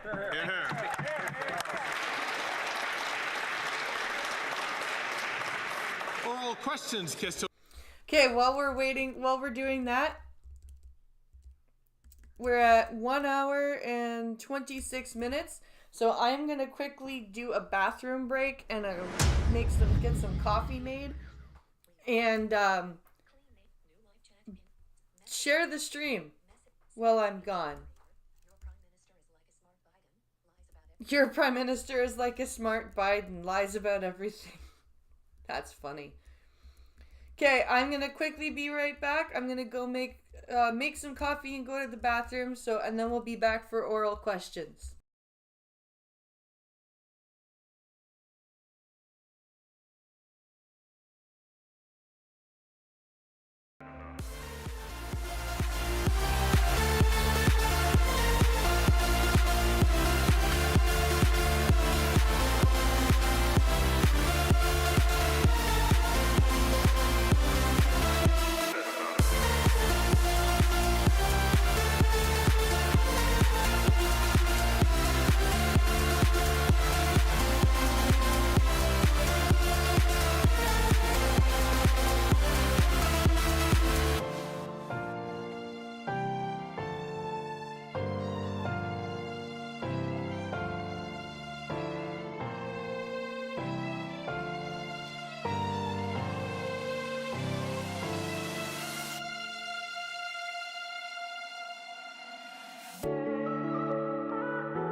All you ever said. All you ever said. Oh, not the one to tell you what to do, but tell me now, is it right for you? 'Cause we've been talking, keep on saying maybe. You got me hoping we're a possibility, but I don't know what's going on inside your mind. You keep on running back to him, even when he don't treat you right. And all I wanted was for you to just be happy. Ask you what you want, but all you say is maybe. So maybe you'll be happier without me. Maybe we'll be better off after I leave. Maybe all along I was just being headstrong, 'cause in the end, darling, maybe I was wrong. And maybe you see that I could have been the one. Maybe you'll understand after I'm gone. And in time I hope that you'll find some clarity. 'Cause all you ever said was maybe.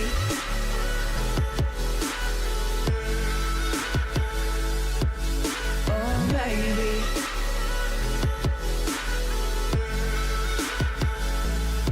Oh, maybe.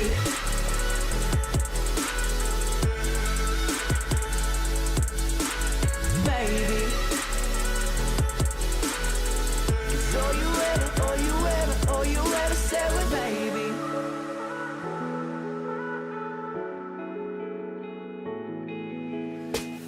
Yeah, maybe I'm to blame, going insane, thinking I can change ya. Yeah, or is it just a game that I can never play and your love's a treasure? But tell me, did I ever do you wrong? Give me a reason from going. I focus on the stats, forget looking back, but for real it's all a how I'm moving on ya. And I don't know what's going on inside my mind. Why can't I let go? Something that never was. Holding on love that I never lost, 'cause it won't know, it never was mine. Crying over ghosts, but it never was alive. It all went wrong, but it never was right. Tell myself I better want somebody alive. 'Cause maybe you'll be happier without me. Maybe we'll be better off after I leave.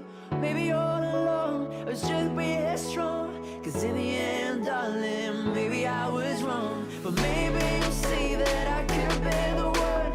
Maybe you'll understand after I'm gone. And in time I hope that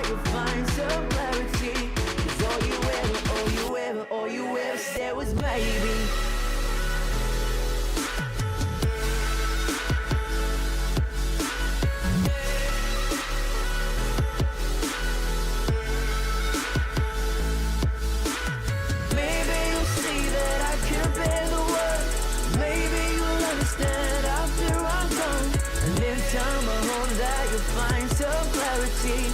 'Cause all you ever said was maybe.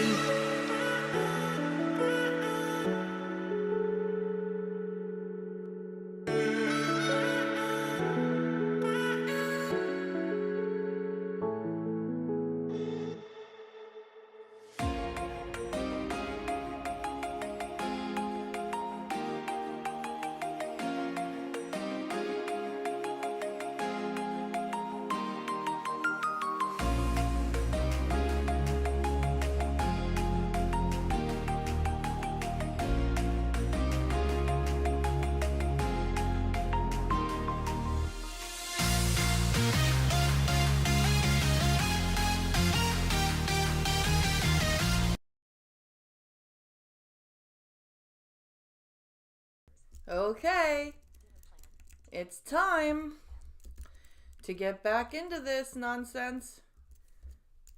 Here we go. Here we go, here we go. The Honourable Leader of the Official Opposition. Thank you very much. Good, it's not that horrible Mr. Speaker, fucking translator. Canada made a promise to everyone. It's very simple. Work hard. Who doesn't like oral? No, not me. Get a big paycheck.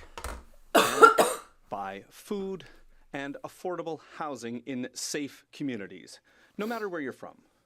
But this Canadian promise, like everything else, is broken after 9 years of this Prime Minister who's doubled the cost of housing.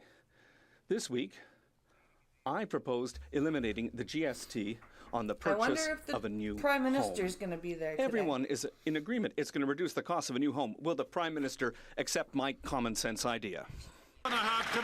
The Right Honourable Prime Minister. Oh my God, he's there again. The problem, Mr. Speaker, 2 the days in a fundamental row. problem Holy for shit. the opposition leader is that all the challenges he sees, he's got one solution for them: cutting services, programs, and investments for Canadians. Even when he tries to put forward solutions for housing, he wants to cut. He cuts thousands, millions, billions of dollars. Thousands, millions, billions! In cutting, in building more housing. He's calling for a cut of $9 billion that we're sending to the government of Quebec to accelerate housing starts across Quebec. We need investments to build new homes, not cuts and austerity. That's all that the Conservative Party is offering us.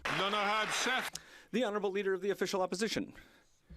I love how the word for leader is the same as cook. It's not surprising that the Prime Minister is against cutting GST on housing because he doubled the cost. He did it by breaking the immigration system, by printing $750 billion in inflationary munding. Munding? By $150 billion in inflationary munding. By funding bureaucracies that prevent construction and by putting new taxes on housing. Is that when you mix the word money and funding together, you get munding? He's trying to build more bureaucracy in Ottawa, bureaucracy that doesn't lead to any new housing. So, once again, will he go back on 9 years of failure, accept our common sense idea, cut GST on new homes? The Right Honourable Prime Minister. Well, Mr. Speaker. Judging from the temple count, there's more Sikhs than Muslims. Huh. Here, the Conservative Party's plan is to cut hundreds of millions of dollars for Quebec, to cut investments in housing across the country. That's how not are you what investing Canadians in housing? need. You haven't we built are anything. investing in housing. We are investing to build more opportunities across the country for people, and all he's offering is billions of dollars in cuts in services and programs and services that Canadians need. The Honourable Leader of the Opposition. Mr. Speaker, Canada makes everyone a promise. It's a very simple deal. You work hard, you get decent food, and a good home, in a safe neighborhood. Doesn't matter where you come from, you work hard, that's what you get. Yep. But that That's promise, how it used like to be. everything else, is broken after 9 years of this NDP Liberal Prime Minister. He's doubled housing costs. That's why I came forward with a now widely celebrated idea to axe the GST sales tax on new homes, saving up to $50,000 on the cost of a new home. Yep. Will he accept my common sense plan to axe the tax and build the homes? No, he won't, because he wants all that sweet, sweet cash. Prime Minister. Mr. Speaker, the only thing that the Conservative leader is offering at a time where Canadians need support is cuts. He's proposing to cut billions of dollars of investments in housing across the country to increase densification, to cut red tape, to accelerate the construction of homes and apartments that Canadians need. He's offering cuts. He's offering austerity. He's saying everything is broken. I often wonder how partisan the translators are with their translations. That's a very good point.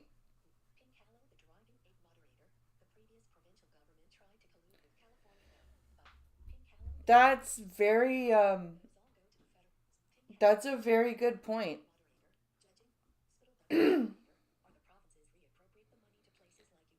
Are the provinces reappropriating the money to places like Ukraine?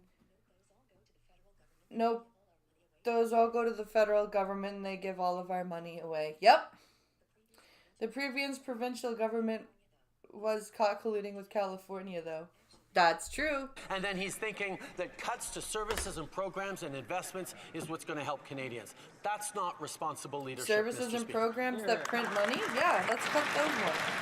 The Honourable Leader of the Opposition. He proposes to cut bureaucracy and taxes, Mr. Speaker. Let's axe the sales tax on new homes, saving up to $50,000 on a new home. That's a savings of almost $2,700 per year in lower mortgage payments. By contrast, the Prime Minister offers a multi-billion-dollar housing bureaucracy in Ottawa that his own housing minister admits doesn't build homes. Yeah. Sean Fraser actually came out and said it doesn't actually build any houses. But it's really it's a good thing. So why won't he listen to his own housing minister and accept my common sense plan to axe the tax and build the home? Because you came up with it, that's why. The Right Honourable Prime Minister. Mr. Speaker, one of the most fundamental responsibilities of any Canadian Prime Minister is the safety of Canadians. Unfortunately, the Leader of the Opposition has failed at his responsibility to keep his own MPs safe. Are we seriously deflecting to foreign interference right now? From foreign interference. Oh my God, we are. Security services to figure out a Holy way to shit. give some information to the Leader of the Opposition so that he can actually fulfill his responsibility. That wasn't the protecting question Canadians, at all. That including wasn't those even within the category of the question, Trudeau. Caucus. It would be easier if he got a security clearance, but I've asked them to give him some information nonetheless.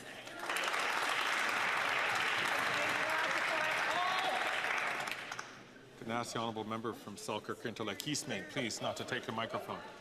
The Honourable Leader of the Opposition. Mr. Speaker, I know that the Prime Minister has told his caucus he's not sleeping. He's pulling his hair out with stress because of his caucus revolting against him. Now he's spreading tin pot conspiracy theories rather than answering the question. Thank 80% you. of Canadians now believe that home ownership is only for the very rich after he doubled the cost of housing in 9 years. I came forward with a common sense plan to axe the GST on new homes, saving up to $50,000 on a new home. Why won't he accept my plan to axe the tax and build the home? Because you came up with it. I'm serious. The Right Honourable Prime Minister. He just put forward a plan to cut billions of dollars of investment in housing across the country. But Mr. Speaker, in regards to issues of national security, oh my God, dude. Difficult to see a leader of the Conservative Party. That's not the question. And release the names then. If you're gonna talk about this publicly and you're gonna sit there and bring it up publicly, then you need to release the names. You don't get to sit there and hide behind security clearance You were the one that talked about necessary security briefings that would allow him to protect his own MPs and indeed protect our Canadian democracy. So I have asked the security services to figure out a way to share some information, perhaps even some names, with Oh, how generous of you. Oh, how generous of you. Yes, how dare the public know what conservative members are pieces of shit. This is, and he's like, I've asked the security services to figure out a way to pass some information, maybe even some names. Yeah, dangle that carrot. Dangle that carrot. He can take action and protect his members.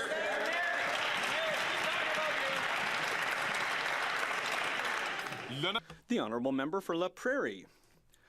How to lose at Politics 101. 80% of voters are asking the Prime Minister to increase old age security for seniors aged 65 to 74. Every party here voted in favour of it, even his. Thanks to the Bloc Québécois, the Prime Minister had a unique opportunity to be fair to seniors, please 80% of people, and stay in power. He could have scored a triple, Mr. Speaker. Instead, he chose to abandon seniors, to say no to 80% of voters, and to buy himself an election. 0 for 3, Mr. Speaker. Does he understand now why nobody wants him around anymore? Ouch! I like this translator a lot. The Right Honourable Prime Minister. Our government is investing... Protect the MPs from who and what the fuck letting the names go is protecting the democracy, which doesn't really exist because this is Canada. Yeah. Investing in government isn't the same as investing in housing. No, it's not. No, it is not. At all.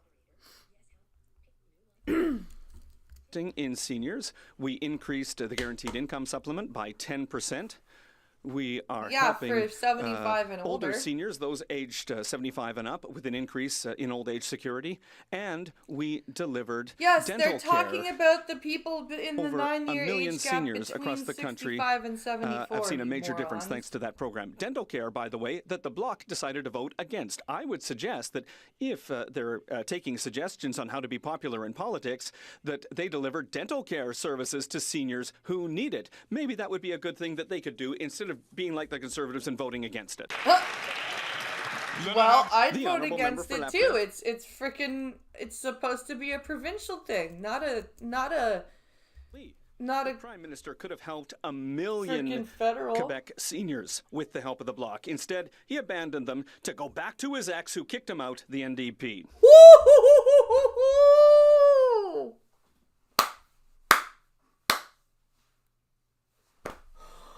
Oh, that's gotta sting. Oh, that's gotta sting. Not just because of the fucking reference to Singh ripping up the agreement, but because of the fact that Sophie's left him. You know, he went back, his tail between his legs, to a party that's so disconnected from Quebec that its only Quebec MP is desperately looking for a way out and into the administration of the city of Montreal. Oh, fuck. Feel sorry for Montreal. The Prime Minister could have chosen 1 million Quebecers. Instead, he chose 25 MPs, 96% of whom are from outside of Quebec. Does he understand that we don't need a secret ballot to know that nobody in Quebec trusts him anymore? Okay, everybody, okay. Nobody should let any other translator be on this translator needs to stay.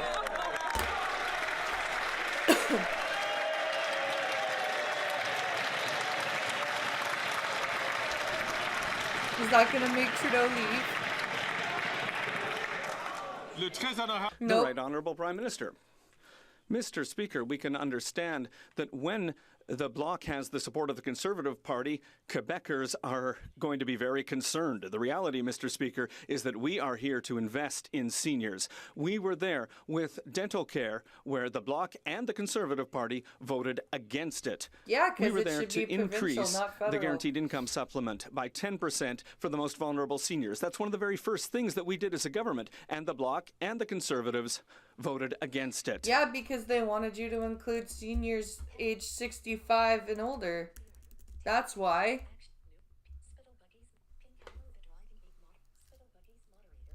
We were there to increase old age security for seniors 75 and up because they have more costs, and the Bloc voted against that as well. Yeah, because they wanted you to...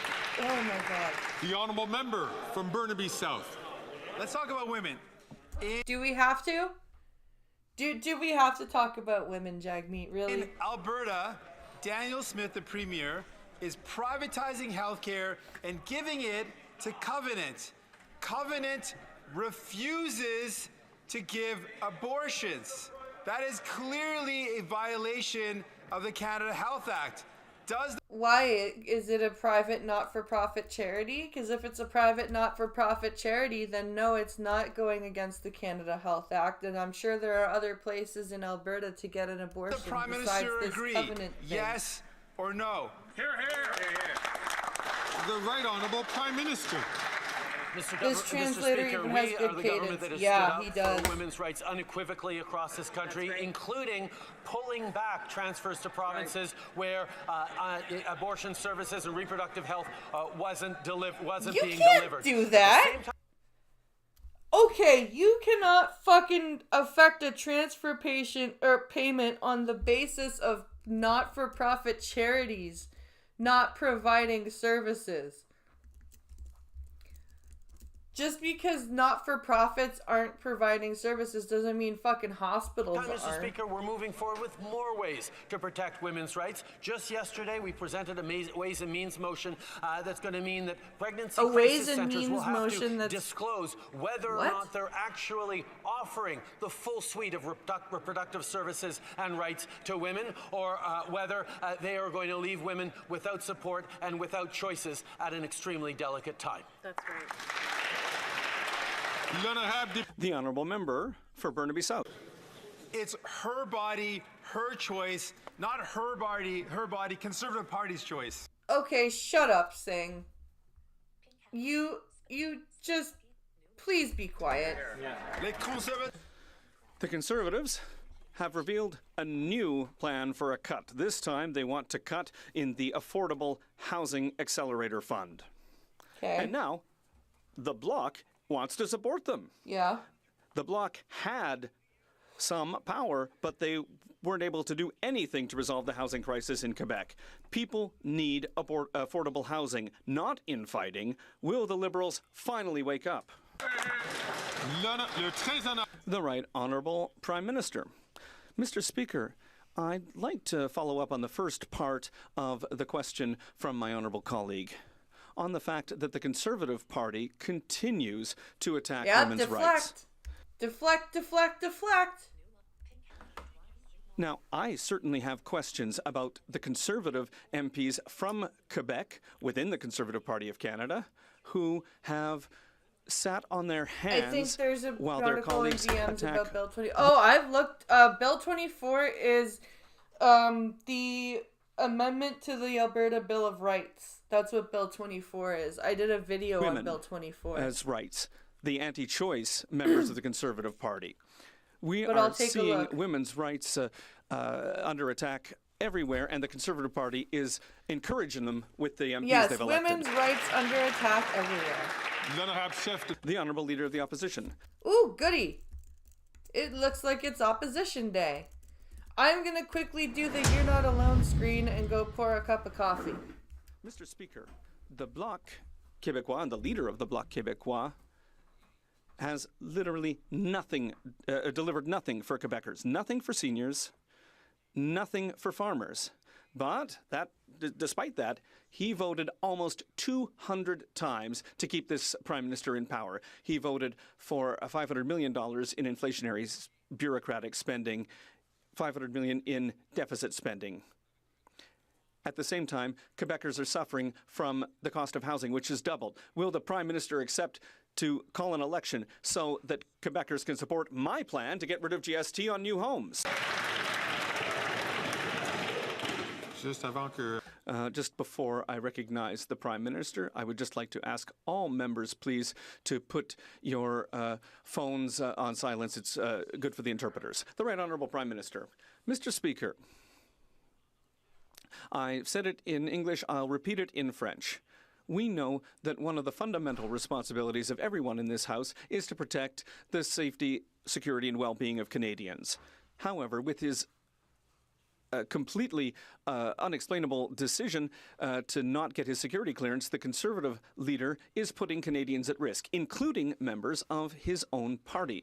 That's why I have asked our security services to share as much information as possible with the Conservative leader so that he can better protect his MPs, despite the fact that he's still refusing, for reasons that we don't know, to get his security clearance to know everything about this issue. The Honourable Leader of the Opposition. This Prime Minister doubled housing costs, doubled the debt, doubled gun crime, and now doubled food bank use, that the NDP would be pulling its support. After all, the leader said that the Liberals are too weak, too selfish, too beholden to corporate interests to fight for people, and yet, there he is, still in power. He doesn't even have the confidence of his own Liberal MPs, but he seems to still have the confidence of the sellout NDP leader. So, will the costly carbon tax coalition stand up in front of Canadians and vote in a carbon tax election for change in the future?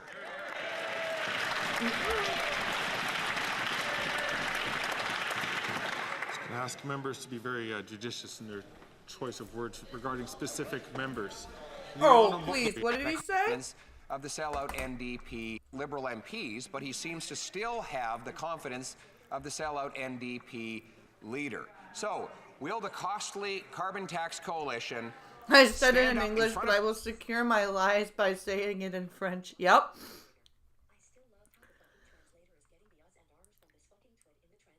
I still love how this translator is getting the uhs and ums from this twit in the translations. Yeah, I know. This guy's great. Of Canadians and let people vote in a carbon tax election for change in the future.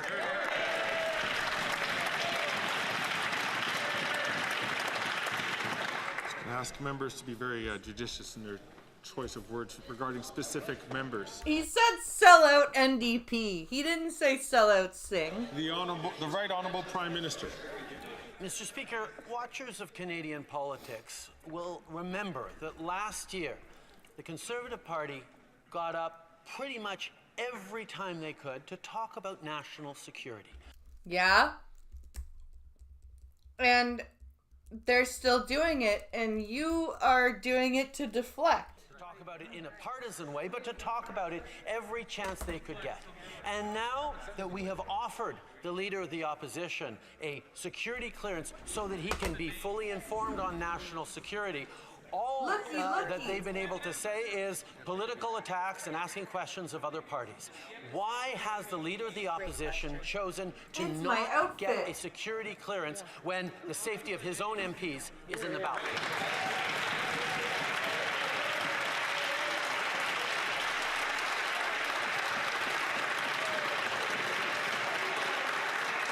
The Honourable Leader of the Opposition. Mr. Speaker, it looks like the Prime Minister is worried about his personal political security as his MPs are revolting and trying to push him out of the job. And so he's desperately trying to change the channel on the questions that I've asked. Now, Mr. Speaker, I think that's unfair, though. Those MPs helped this Prime Minister double housing costs, double the debt, double gun crime, double food bank use. Why won't he turn around and look them in the eye and say they should stand up for their own record and his, face the music in a carbon tax election?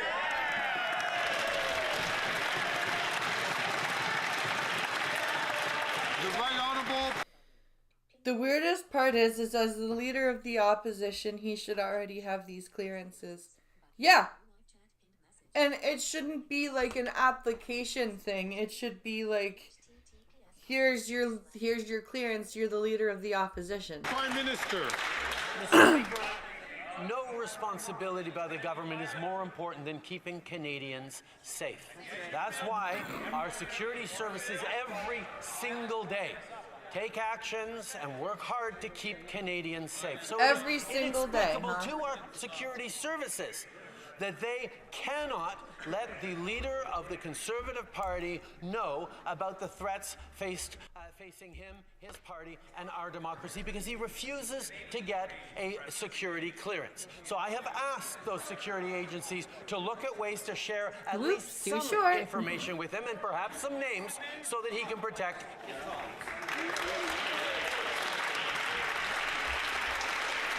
The Honourable Leader of the Opposition. Mr. Speaker, if he wants to release the names, he legally can do it now on the floor. Yup. He can do it in the House of Commons without there being any clearance issues, any classified issues. He just won't.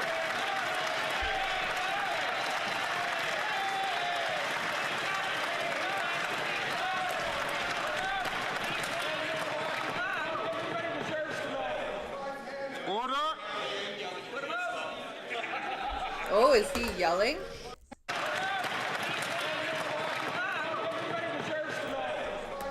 Order.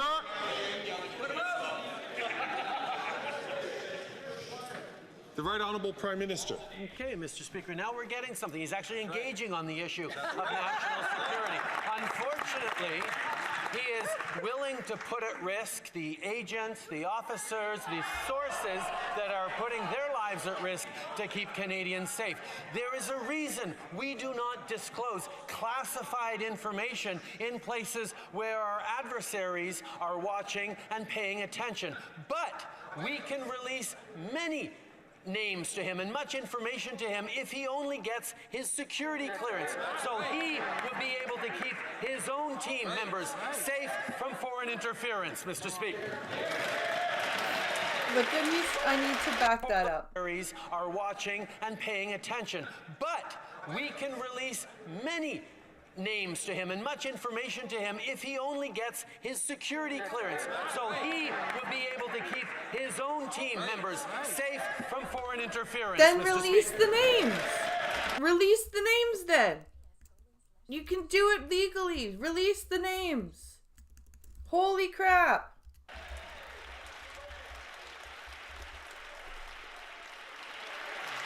The Honourable Leader of the Opposition. He won't release the names because he knows that he and his party are compromised. And he won't answer my question because right now, 24 of his MPs are rebelling against him. They're asking for a secret ballot to fire him, Mr. Speaker. Yes, they actually have their, I covered this on Monday, I think.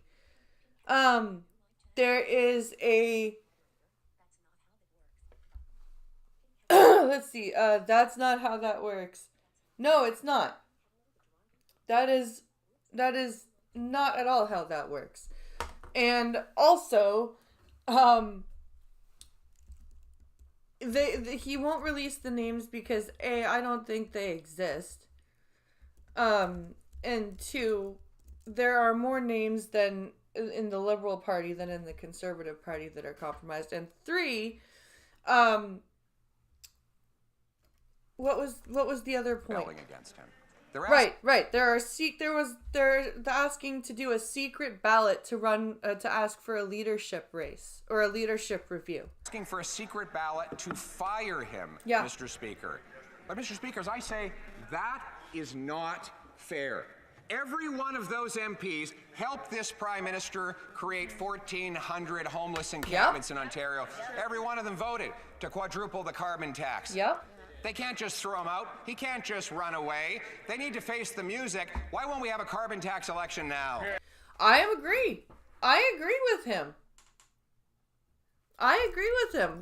They shouldn't let him get away with it, and they shouldn't oust him. He should have to lose spectacularly.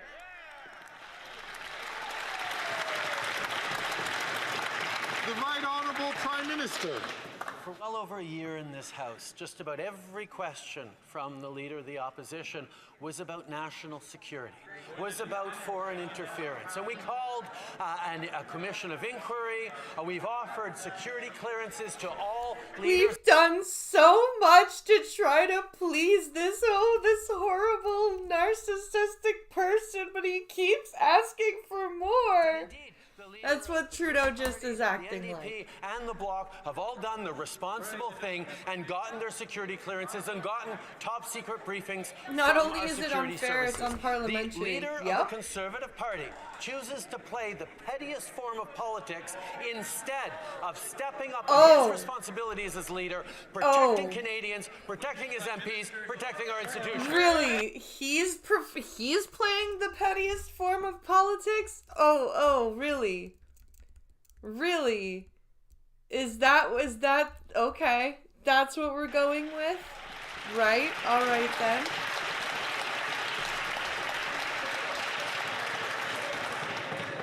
The Honourable Leader of the Opposition. Mr. Speaker, security and safety depends on housing. In Quebec, the cost of housing has doubled. In Montreal, the cost of rent has tripled after 9 years of this Prime Minister who's building bureaucracy, who's printing money, who's broken the immigration system, and who has applied taxes on corrupt businesses. And that's why I've proposed a common sense idea to cut the GST on housing. The Prime Minister says that he'd rather put money into bureaucracy. I want to cut taxes for those who are buying a home. Can we have an election on the question of eliminating the GST on housing? Yes or no? That would be a no. The Right Honourable Prime Minister. Mr. Speaker, Canadians are extremely perplexed. Dude, just grow some balls and say, Mr. Speaker, the answer is no. Right now, because we know very well that the Conservatives, apparently, according to themselves, are interested in law and order and crime and national security and defense.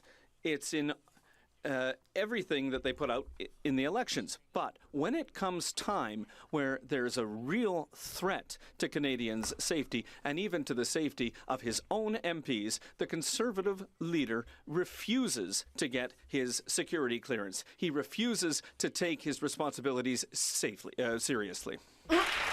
Okay. Then take yours seriously and release the names. It's your fault that we all know about this in the first place because you said it in a public hearing. The Honourable Member for Berthier-Maskinongé. Every party here voted to protect supply management with C-282. Every party stood with farmers to call on the Senate to stop blocking this bill. Everyone is telling Senators Beam and Harder to get to work. It's time today for the Prime Minister to take his responsibilities seriously, to be responsible for our farmers. He appointed the senators who are blocking this bill, and it's his fault that we're stuck with them. Will he finally ask these two Royal Highnesses to pass Bill C-282 immediately? This guy, I love this guy. I fucking love this translator so much. Keep him around. The Right Honourable Prime Minister. Mr. Speaker, we have always been very clear that we will protect supply management. That's what we did. He can't answer a question because it will put him in a against courtroom. the Trump administration. That's what he's saying, we but it will won't. continue to do by making sure that we keep our promises to always protect supply management in any free trade negotiations that we undertake in the coming years. We are defending that right now, and we expect the Senate to pass this bill so that we can make sure that the future of supply management will always be protected for Canadians. We completely agree with the Bloc Québécois on this. With the amount of time it's wasting. The Honourable Member for Berthier-Maskinongé. Well, nice words, Mr. Speaker, but not only did he appoint these senators, the senators that are blocking C-282, but one of the two of them is even a good buddy of his. Peter Harder brags about it on his Senate webpage. Yeah, he says that the Prime Minister, when he was in the opposition, called him several times for advice and help. And then 6 months later, he got a Senate seat. Oh, well, that's convenient. He gave campaign and opposition advice and got a Senate appointment. The Prime Minister in person picked up the phone and called him. If the Prime Minister can call him for advice, can he not ring him up to tell him to do like his job? The president, the prime minister can get away with a lot of bullshit. Yep. The Right Honourable Prime Minister. Mr. Speaker, we recognize the independence and the important work that the Senate does.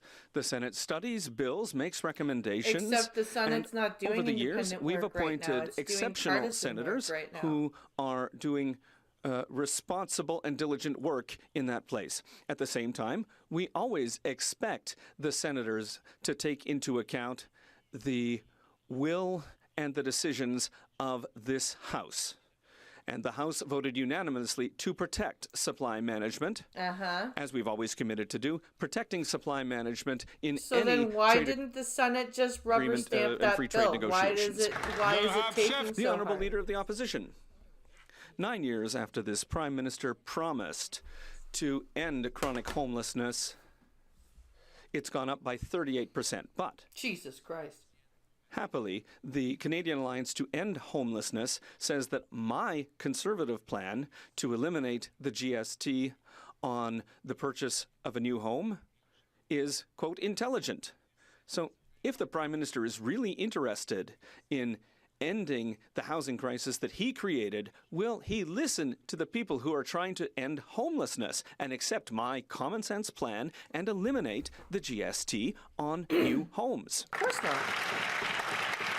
The Right That Honourable means Prime Minister. that they lose a whole bunch of To cash fight revenue. homelessness, I would recommend that the Conservative leader call his friends, the Conservative premiers of Saskatchewan and Ontario, to accept and tell them to accept the money that we're putting on the table to fight homelessness. Yeah, throw and the premiers under the encampments, bus. Yep.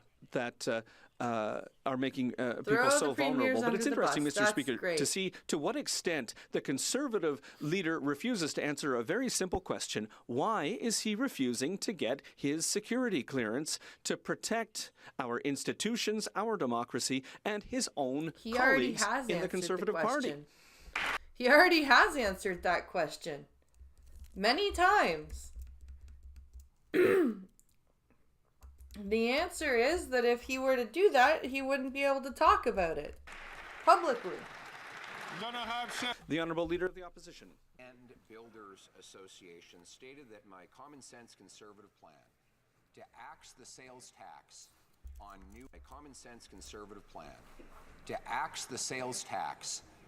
new homes under $1 million is, and I quote, the most significant housing announcement made in the past 2 decades. Removing the GST shows leadership to cut crippling levels of taxation on new housing, puts money directly back in the pockets of Canadians while combating the housing crisis. Why won't the Prime Minister listen to the people who build homes so that we can reverse the crisis he caused? Why don't we axe the sales tax on new homes today? Again, money. The Right Honourable He wants that sweet, sweet Shows money. leadership, Mr. Speaker, taking seriously the safety of Canadians.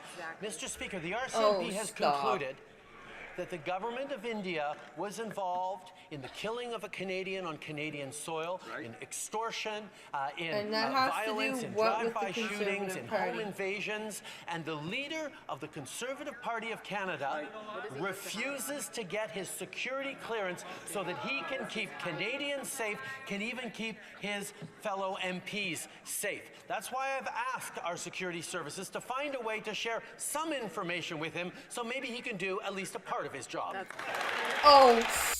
Maybe if you shared all of the information with him in a legal way, then he could do his job. What a bastard. Why do they keep saying democracy when it doesn't work as a democracy? Because they like to use that to bludgeon the stupid with the word democracy. Because not everybody that watches knows that we're a constitutional monarchy. The Honourable Leader of the Opposition.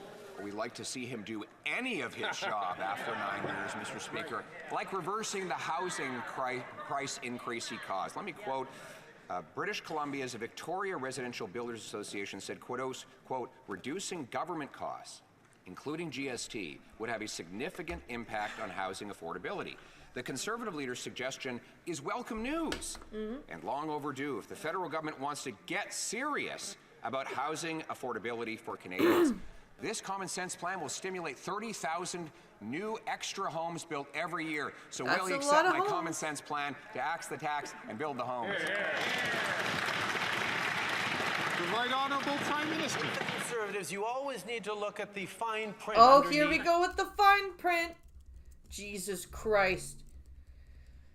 Oh, fine print again with this stupid. But they're the slogan guys, right? Billions of dollars of investments in housing right across the country at a time where we need to be building more housing more quickly. Cuts are not the solution. But if he wants to take something seriously, perhaps he should take seriously the issue of national security. Because he refuses, for inexplicable, political, childish, who knows what reasons, refuses to get his security clearance that will allow him to keep his own MPs safe, to keep Canadians safe, to keep our democracy and its institutions safe.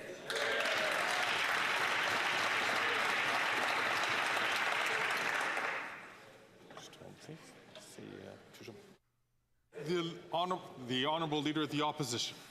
After 9 years after promising he'd get rid of chronic homelessness, it's actually risen by 38%.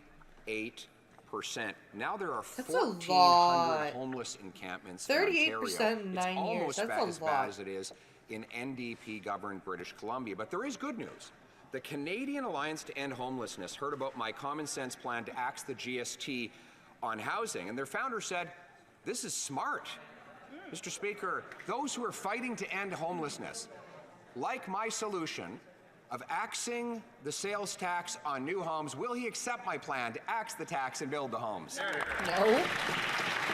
Because a Conservative came up. I guarantee you, if a Liberal MP came up with this idea and somebody sent it, brought it to Trudeau, he would steal it and say it was his idea. Honourable Prime Minister. Speaker, like I said, if he wants to be helpful on the issue against homeless, maybe he could give a call to his fellow Conservatives, the premiers of Saskatchewan and Ontario, to agree to accept the money we're putting on the table that they could match to support people living in encampments and fight homelessness effectively on the ground. What's that money match supposed to do? What else he won't do is get his security clearance so that he can actually protect his fellow MPs, protect Canadians in this democracy. He refuses to get the security clearance necessary to keep Canadians safe. That's not the kind of leadership Canadians have. Well, okay. He doesn't need the clearance yet. He's not Prime Minister yet. When he gets to be Prime Minister, then he can get the clearance. The Honourable Member from Burnaby South. Systemic anti-black discrimination is widespread in the public service. In fact, where? The Treasury Board Secretariat found that the Canadian Human Rights Commission discriminated against black employees. Now, instead of supporting these workers, right now the Liberal government is fighting these workers in court. So will the Prime Minister stop fighting black employees in court and settle the Thompson class action lawsuit? Stop hating black people so much. Yes, he did publicly state that, Spittlebuggies. You are correct. The Right Honourable Prime Minister. Mr. Speaker, in extending the UN decade of support for people of African descent, this government has done more to recognize systemic bias, systemic discrimination, unconscious bias, and anti-black racism than any other. But there is always more to do, Mr. Speaker, which is why we have stepped up with the Black Entrepreneurship Strategy that is... Yeah. The Black Entrepreneurship Strategy. The fucking Literally, here's money if you're a black small business owner. Responding to the needs by black communities to access more capital, to create the prosperity that they so need to be able to create for their communities. Why we're continuing to invest in anti-black racism initiatives, continuing to stand with the black community. There's always more to do, and we will do it, Mr. Speaker. The honourable member from Port Moody, Coquitlam. Abortion is health care. Oh my God, stop it. 1 in 3 people who can get pregnant will need abortion care 1 in their in life. 3 people who can get pregnant. Why don't you just say women? Why don't you just say 1 in 3 women? 1 in 3 people who can get pregnant will need Which abortion care are only women in their lifetime. But for close to a decade, this Liberal government failed to remove barriers, letting Conservative premiers cut access to abortion. And this Conservative leader secretly voted 5 times to take away the right to choose. How do you know that? And where? Where did he secretly vote against abortion? Canadians want to see access to reproductive Where did healthcare he protected. secretly vote Why against have the the woman's Liberals right not to enforce choose? the Canada Health Act to protect equal access to health care, including abortion? The Right Honourable Prime Minister. Mr. Speaker, my daughter is in the gallery today, so I want her to hear me as long as everyone else does. This government is unequivocally... Ooh. Did he just use his daughter? The Right Honourable Prime Minister. Mr. Speaker, my daughter is in the gallery today, so I want her to hear me as long as everyone else does. This government is unequivocally pro-choice. We will always defend a woman's right to choose. Full stop. That's why, Mr. Speaker, we've actually pulled back... Did you hear what I said, Hadrian? Or no, Hadrian's his son. What's his daughter's name? I can't remember. Did you hear what I said? Did you hear me?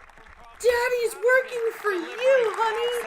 Access to abortion in their jurisdictions, why we will continue to enforce the Canada Health Act. But most people of African descent have nothing in common with the African nation because their family hasn't been there since the 1800s. That's true. Speaker, it is the Conservative Party with its dangerous attack on women's rights that should have people worried right across the country. At a time where we've seen Roe versus Wade overturned, attacks on women's rights, the Conservative leader can't stand up and defend women's rights. I did that for you, sweetie! I'd like to remind the Right Honourable Prime Minister and all members, please, to not make mention to people in the galleries. The Right Honourable Prime Minister and all members, please, to not make mention to people in the galleries. It is against the rules of this place. Ha ha! Fucker! You got called out. You got called out. Alors, s'il vous plaît. Order, please. L'honorable député de... The Honourable Member for St. Laurent. Mr. Speaker, our government has always protected women's right to choose, but the anti-choice lobby of the caucus and the Conservative caucus and the leader are controlling it. And some of these anti-choice organizations that support the Conservatives use deceptive tactics to deter women from accessing a complete array of reproductive care. Why do when they say that, they use deceptive tactics to get women not to have abortions? Why do I fucking have this image of, like, somebody, you do not want an abortion. I do not want an abortion. You will put the child up for adoption. I will put the child up for adoption. Like, move along. Move along. Can the Prime Minister tell Canadians about the measures taken by our government to protect women from these centres? The Right Honourable Prime Minister. I'd like to thank the member for St. Laurent for her diligent work. About fucking time, right? We have heard too many women tell us about how they experienced shame, and that's unacceptable. That's why yesterday we presented a bill to force these centers to be more transparent. Otherwise, they risk losing their status as a charitable organization. Unlike the Conservative leader, the Liberals will always defend women's right to choose and their right to access. If it's a religious charity, if it's a religious charity that's a private not-for-profit, but sometimes gets government funding, because that happens sometimes, you're not gonna fund this charity anymore because they are against abortion, when you can go to like a hospital for an abortion. That's not like, they're acting like going to a hospital for an abortion is you have to be paying out of pocket. Or, like, they're acting like you have to pay, like you're in the States or something for an abortion in Canada, which is not true. The Prime Minister says that he opposes taking the GST off of new homes. He wants to keep the taxes high and keep housing prices rising. His solution is to fund more bureaucracy. Yeah, because that's more money. And what has that done? Well, that's doubled housing costs. It's caused a 39% increase in He wants that homelessness sweet, rates. sweet pension. So I've got an idea. Why don't we let Canadians decide? If he won't have a carbon tax election, why don't we have a housing tax election and allow Canadians to decide bureaucracy through him or axing the sales tax through me?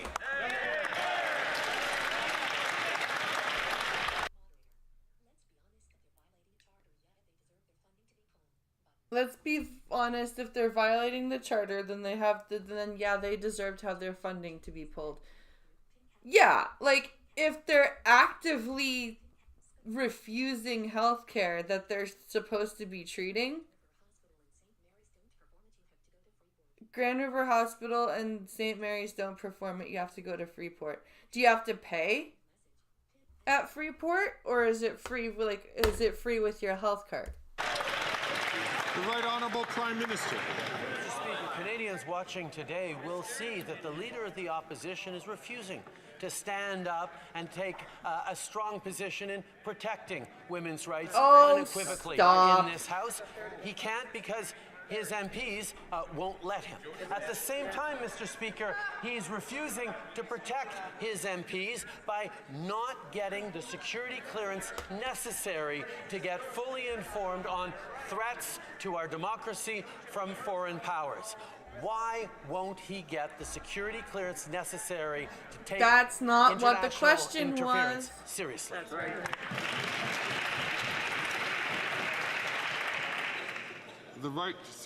The Honourable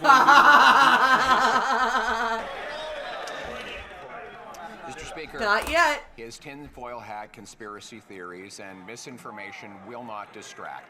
We stand up for women's rights every day on this side. It has been our 20-year-long policy in the Conservative Party that there will be no restrictions on women's reproductive. You're one to talk about a strong position there, Mr. Stuttering Dumbass. Why should we protect MPs that are participating in foreign interference? I don't know. Choices or on a... But he's saying that if this... So, here's the deal. He's saying that there are compromised MPs, but then he turns around and says, but if this information is wrong, Poilievre needs to have the security clearance so he can find out if the information is wrong and protect the MPs from prosecution. Abortion. He knows that, but he doesn't want to productive choices or on abortion. No restrictions on women's reproductive choices or on abortion. He knows that, but he doesn't want to discuss the issues that we do disagree on, which are this. Housing costs have doubled under him. His solution is to spend billions more on bureaucracy that drives them up further. We want to help women and men own a home, so will he vote for a housing tax election? There you go. There you go. He says it in the House. We're not touching abortion. Stop fucking saying that shit. And answer the damn question.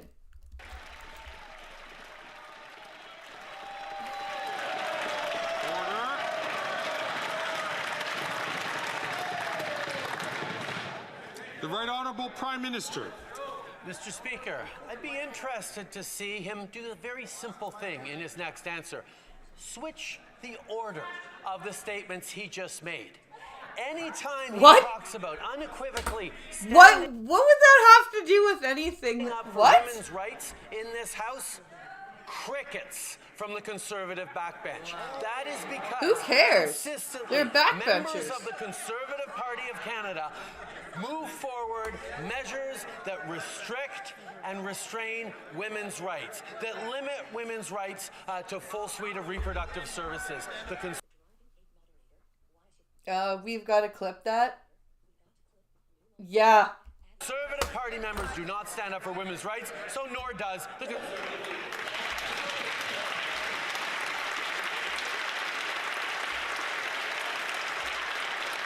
So because backbenchers don't stand up for women's rights, therefore the Conservative part, the leader doesn't stand up for women's rights? The Honourable Leader of the Opposition. Mr. Speaker, speaking of women's rights, just yesterday, his former parliamentary secretary came out publicly, Selina Cesar-Chavan, and said that she was abused, intimidated, and mistreated by this Prime Minister, that he used her for his fake feminist agenda. Oh, shit! I need to find that article. Oh, Jesus Christ. I really am thinking more and more about a fucking Ground News subscription. And that he treated her like garbage, Mr. Speaker. It is terrible the way he exercises hypocrisy, housing hypocrisy by doubling costs, tax hypocrisy by raising people's prices while flying around the world. How about putting an end to the... Wait, because he said men before women in his sentence, what he's reaching, isn't he? The hypocrisy and calling a carbon tax elected.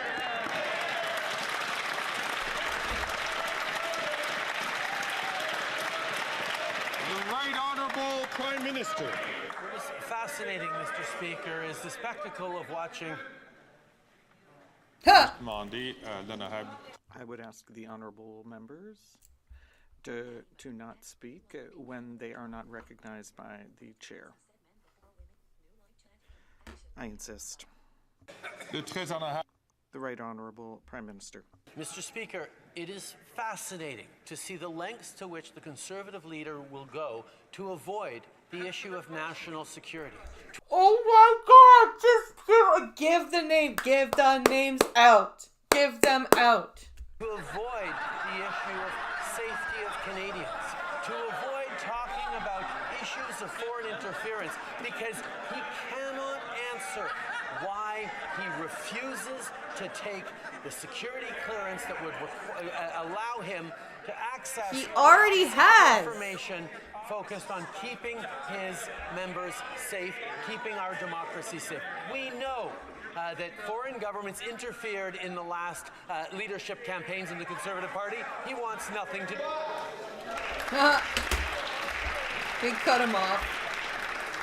The Honourable Leader of the Opposition. Speaker, Prime Minister is coming unglued. He's flailing around, spreading conspiracy theories and demonstrable disinformation. Yep. In order to distract from the fact that not only did he double housing costs, double gun crime, and double food bank use, but now 24 of his own MPs want to fire him. We can't go on like this with a Prime Minister who admits he can't even sleep at night because he is so in knots. Will he let his 24 dissident MPs vote freely on a non-confidence motion so we can have a carbon tax elected? Yes!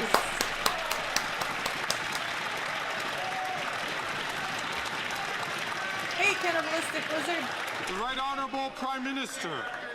Mr. Speaker, I'm confused about what happened. The Conservative Party used to be out Oh, that's impressive.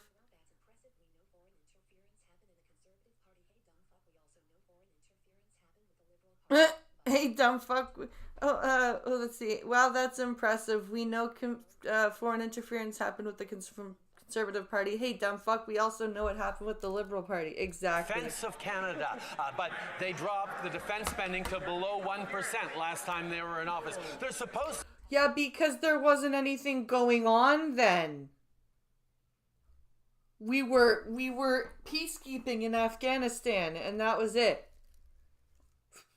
Right now, it's a different story, and you've given all of our shit away to Ukraine. But they stand against stronger measures on gun control. And they're supposed to be about national security, and the leader of the Conservative Party refuses to get the necessary security briefings to keep our democracy safe and to distinguish from the conspiracy theories that float around what is fact and what is fiction. Why won't he trust our national security agencies?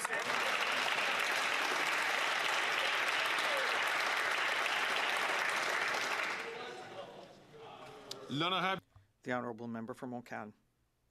As of today, advance requests for aid will be allowed in Quebec. Finally, Quebecers diagnosed with a serious and incurable disease leading to incapacity will be able to submit a request to their doctors.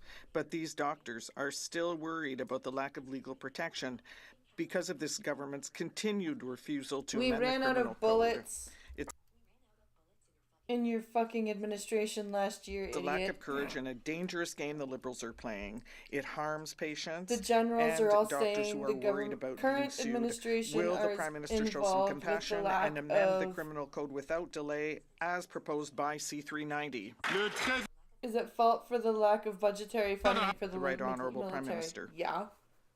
Mr. Speaker, medical says the guy leading the Hitler calls is a deeply personal and sensitive choice that involves individuals and their families in a difficult decision. The potential expansion of eligibility in terms of these advance requests is a major decision. Therefore, we are launching a national conversation, and we will not take any legal steps in this bill yet because we want to cooperate with Quebec and with all provinces and territories in order to attentively assess the next steps. Thank you. So, you've had quite a while to get this sorted out. Why has it not been sorted out yet? The Honourable Member from Whacky. It's not time to talk, it's time to act, because I might remind the Prime Minister that his government is a minority and could fall at any moment. Mm-hmm. Now, some of these consultations have already been done, and the fact that they're not going to pursue the government of Quebec doesn't change anything. We know that the next government will be conservative, and it's useless to claim the contrary. You're done, dude. You're losing. We know the next one's gonna be conservative. The far-right conservative wing is opposed to MAID. So why is the Prime Minister putting the fate of these patients in the hands of the Conservatives? The Right Honourable Prime Minister. Zero talk of mental illness for me. I fully agree with my colleague from the bloc. That's true. There was zero talk of mental illness. It was just advanced requests for like cancer and terminal illness. Represent a major risk for the freedoms of Canadians across the country, but we must not make any decisions that are too hasty on such an issue. We must ensure the protection of the most vulnerable Canadians and Quebecers, and we must ensure that people can make a free and informed decision. That is why we need to take the time necessary to work with the provinces and territories to evaluate the different issues and ensure that Canadians make the right choice. The Honourable Leader of the Opposition. Years of releasing violent gun criminals and leaving our borders open to smugglers. This Prime Minister I think we might have a no confidence vote today. 116% increase in gun violence. And yet he was out boasting about it on Twitter. The Toronto Police Union, the largest police union in Canada, said his words were out of touch. They were offensive to victims and brave officers. Mm-hmm. So, given that his approach has doubled gun crime, why won't he accept our common sense plan? To lock up the gun criminals, scan the cans, and stop the crime. Yep.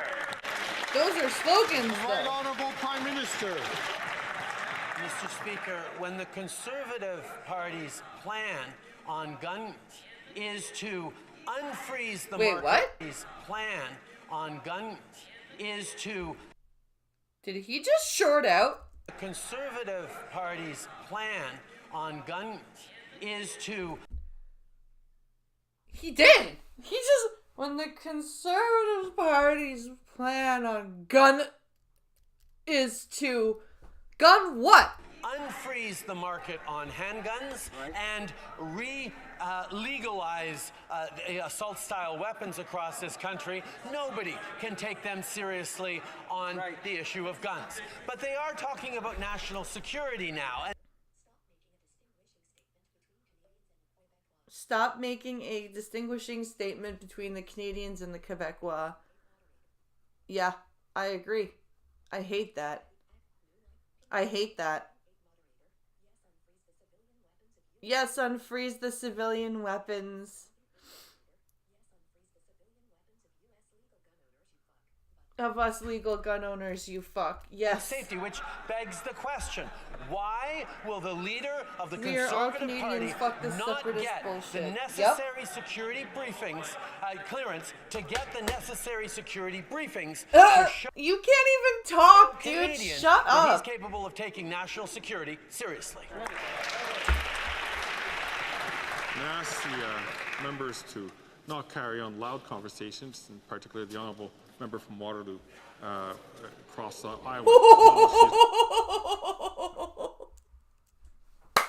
Fuck you, Bardish Jagger! Not being recognized. Member from Waterloo across Iowa. Well, she's not being recognized. The honourable leader shouting of at the Conservative. Unfreeze. Mr. Speaker, it has never been easier for a criminal to get a handgun. In addition to which, that he's allowed it to be legal today to own a handgun. Trudeau just gave the He election has away with that statement. brought in an amnesty on his own gun ban, re-legalizing all the guns that he said he was going to ban. And 4 years after he held that big press conference with a scary-looking black gun on the front of his podium, a made in Hollywood style scary-looking black gun. Mom? Hi, boys. Guess what I have? What? A pumpkin. A pumpkin? This mom gave me one. Cool. I'm still doing my show, okay? The boys are home. Cartoon, gun crime is actually up dramatically. So why doesn't he actually ban the criminals, secure the borders, and stop the crime? The Right Honourable Prime Minister. This guy doesn't know the difference between a hunting rifle and a machine gun. No, you're not wrong. Mr. Speaker, slogans furnished to him by the gun lobby don't keep Canadians safe. Oh, fuck you. What slogans from the gun lobby? What are you talking about?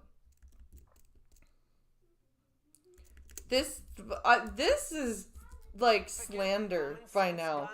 Gun control measures which we put forward are what is making a difference in keeping Canadians safe, and we will continue to do that. But we are now at least talking about security issues, so Canadians may be wondering, why is it that the leader of the Conservative Party continues to refuse to get the appropriate clearances from our national security agencies so he can take the issue of foreign interference, including against his own party, seriously? Well, that was fun. Once again, as I just mentioned before, I'm going to ask all members, please, not to have conversations across the way, including the member from Dufferin Caledon. The Honourable Leader of the Opposition. Mr. Speaker, there's been an increase in an increase of 800% with regard to since the Prime Minister has allowed these hard don't mess up now. drug consumption sites. People Yes? Do you know what I found? What? I found the Lophosaurus piece. Okay, can you put it away? Community are terrified because Close of my the door. chaos that this Prime Minister has sown. Oh. Under Section 56(1) of CDSA to close these drug consumption sites. Will he do so? It says on the The Right Honourable Prime Minister. Mr. Speaker, drug consumption the sites opioid for everybody. crisis and drug addiction is a scourge that profoundly impacts Canadians across this country. Our approach is science-based, it's fact-based, and also we use He banned the compassion. single-shot shotgun. And we try to work Yes, with he did. the organizations on the ground, with the provinces and the municipalities and experts. We will continue to take this approach. We will not criminalize people who have mental health problems, and that is going to save lives, Mr. Speaker. The honourable member from... He's not telling you to criminalize people with mental health problems. He's telling you that safe consumption sites are not a good way of handling addiction. If you have someone who's addicted to heroin, the way to help them is not, here, have a balloon of heroin. Would you like to get comfy on the couch? Let me cook your spoon for you. That's not how you help a heroin addict. River, Black Creek. Mr. Speaker, our government has always been clear that ensuring a woman's freedom of choice should be He protected. sounds like the goblin wants But many attention from me. Canadians They are do. I'm rightfully gonna worried be that a conservative finishing after this is done. I'm gonna be ending the stream. Government would not protect this fundamental right. It is alarming that women's rights and freedoms are under attack in the Conservative Party. Can the Prime Minister tell us how our Liberal government will continue to protect a woman's right to make decisions about her own You body? sound way too old to have kids. Why do you care? The Right Honourable Prime Minister. Mr. Speaker, the member for Humber River Black Creek is right. Yesterday, we announced that we're holding pregnancy crisis centers accountable for preventing women from making informed choices. While we're protecting women's freedom of choice, the Conservative Party is trying to roll it back. Any party leader that allows their MPs to introduce anti-choice legislation, actively recruits anti-choice candidates, and takes their money That's a cannot lie. say that they are pro-choice. Right. It's time the Conservative Party ends their filibuster and allows this House to vote on reproductive rights. Right. What filibuster? What fucking filibuster? What are you talking about? The Honourable Leader of the Opposition. After 9 years, 9 million Canadians live in food insecurity, according to Food Banks Canada. 9 million, that's 23% of our population. That is nuts. 23%, twice as high as the rate in the United States. Food prices have risen 36% faster in Canada than in the States, and that gap has happened at the same time as the implementation of the carbon tax and all the government greed. Now he wants to quadruple the carbon tax and starve even more people. Why not have a carbon tax election so Canadians can vote to axe the tax? Because, Mr. Speaker, I don't care about Canadians. The Right Honourable Prime Minister. Mr. Speaker, the Canada Carbon Rebate puts more money back in the pockets of the middle class and people working hard to join it. The Parliamentary Budget Officer recognized that 8 out of 10 Canadians are better off with the Canada Carbon Rebate than the price on pollution costs them in their jurisdictions. So the Leader of the Opposition is proposing to take away money from vulnerable families across this country at a time they need it. What the Leader of the Opposition is also doing is refusing to get the security clearance necessary to keep Canadians safe by getting the briefings from our security agencies that talk about foreign interference. Right.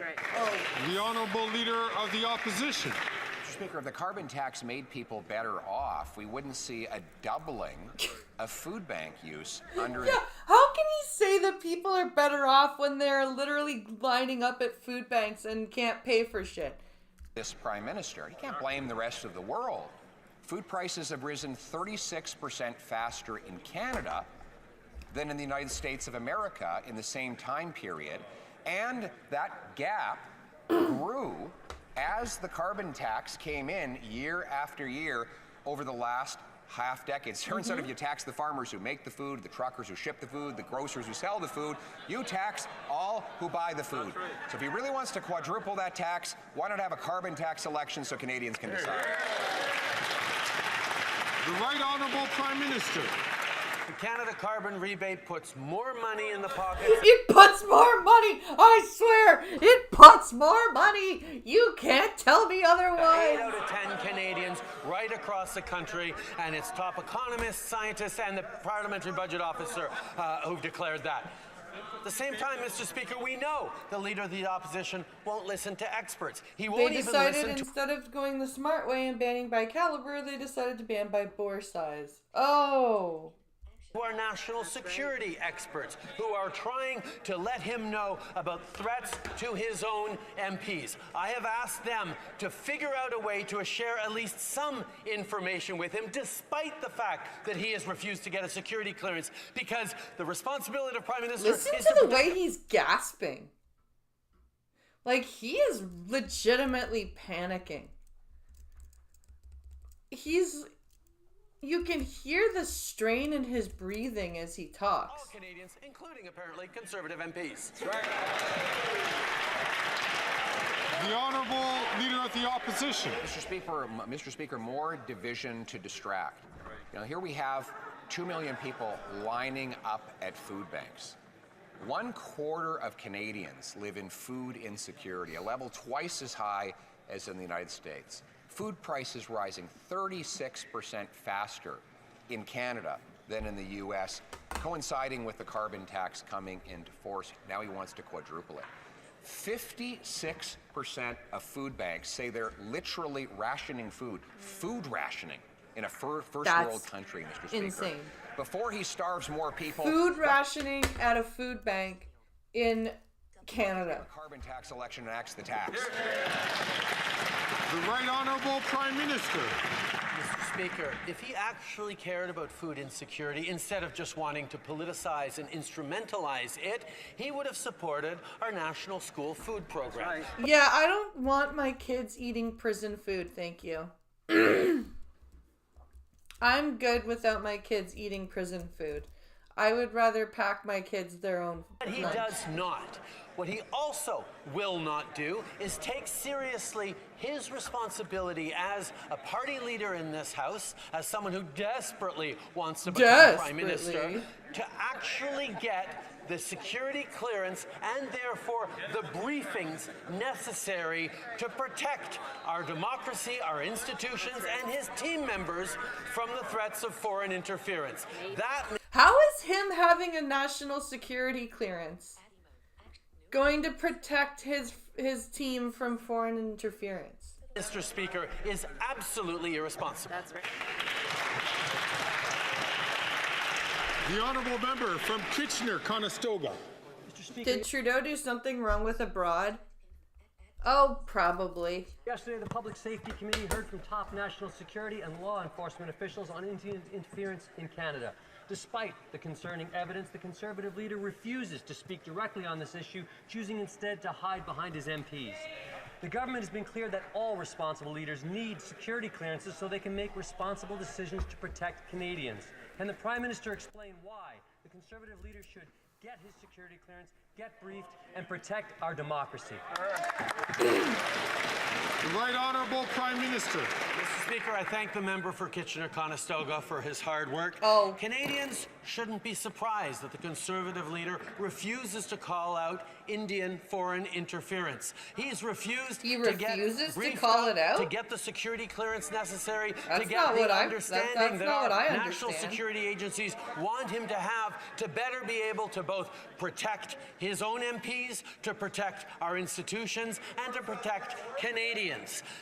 Let me put it in phrases that perhaps the Leader of the Opposition will eventually understand. Get the clearance, get the briefings, protect Canadians.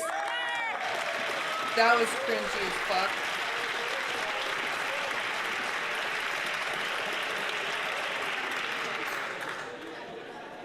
The Honourable Member from North Island, Powell River. Canadians who serve in the military deserve our gratitude and support.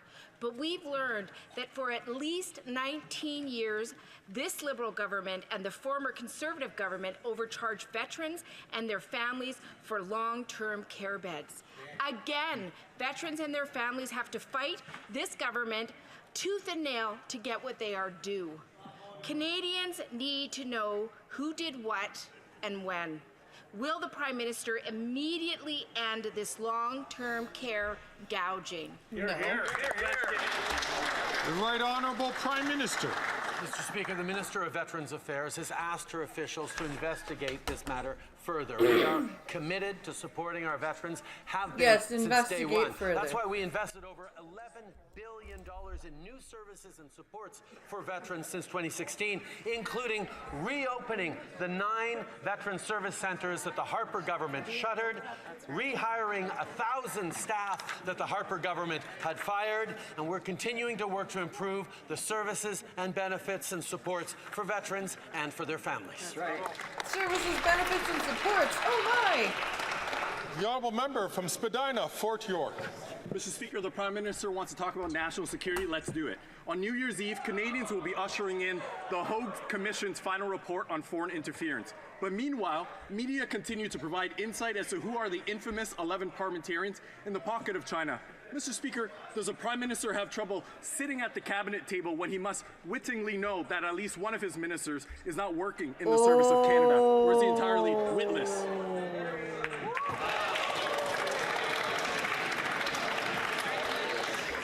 The Right Honourable Prime Minister. Mr. Speaker, that was an absolutely disgraceful display of irreverence and unseriousness in a place that deserves a serious... Irreverence. What do you want them to do? Kiss your ass? Contemplation of issues of national security, but it doesn't surprise me he's choosing to sit with the Conservative Party of Canada because their leader won't even get the necessary clearance to get the necessary briefing to keep Canadians safe. It's irresponsible, Mr. Speaker. That's insane.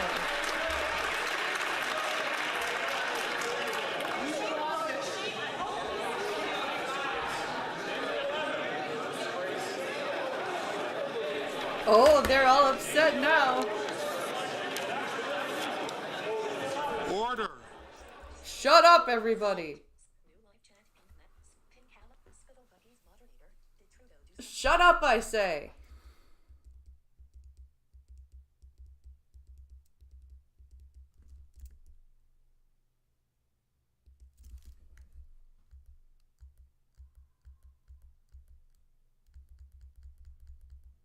Is that it?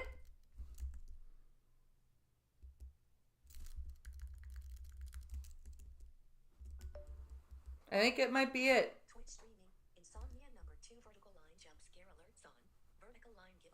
Yep. That's it. Well, my lovely people,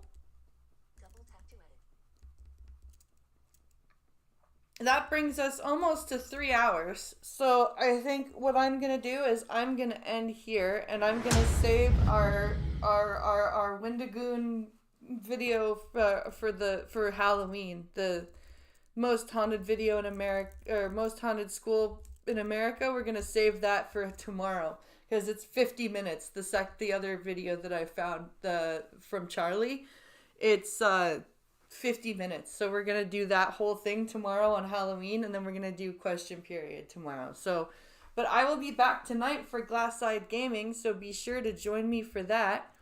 And I hope you guys had a fun couple of hours with me. I always enjoy doing these things with you. Hold on. And I will be back tonight around 9:30 for Glass-Eyed Gaming. So thank you for watching. Hope you have a good Wednesday evening, and I will see you at 9:30 tonight. Thank you for watching. Have a wonderful day. Bye, guys.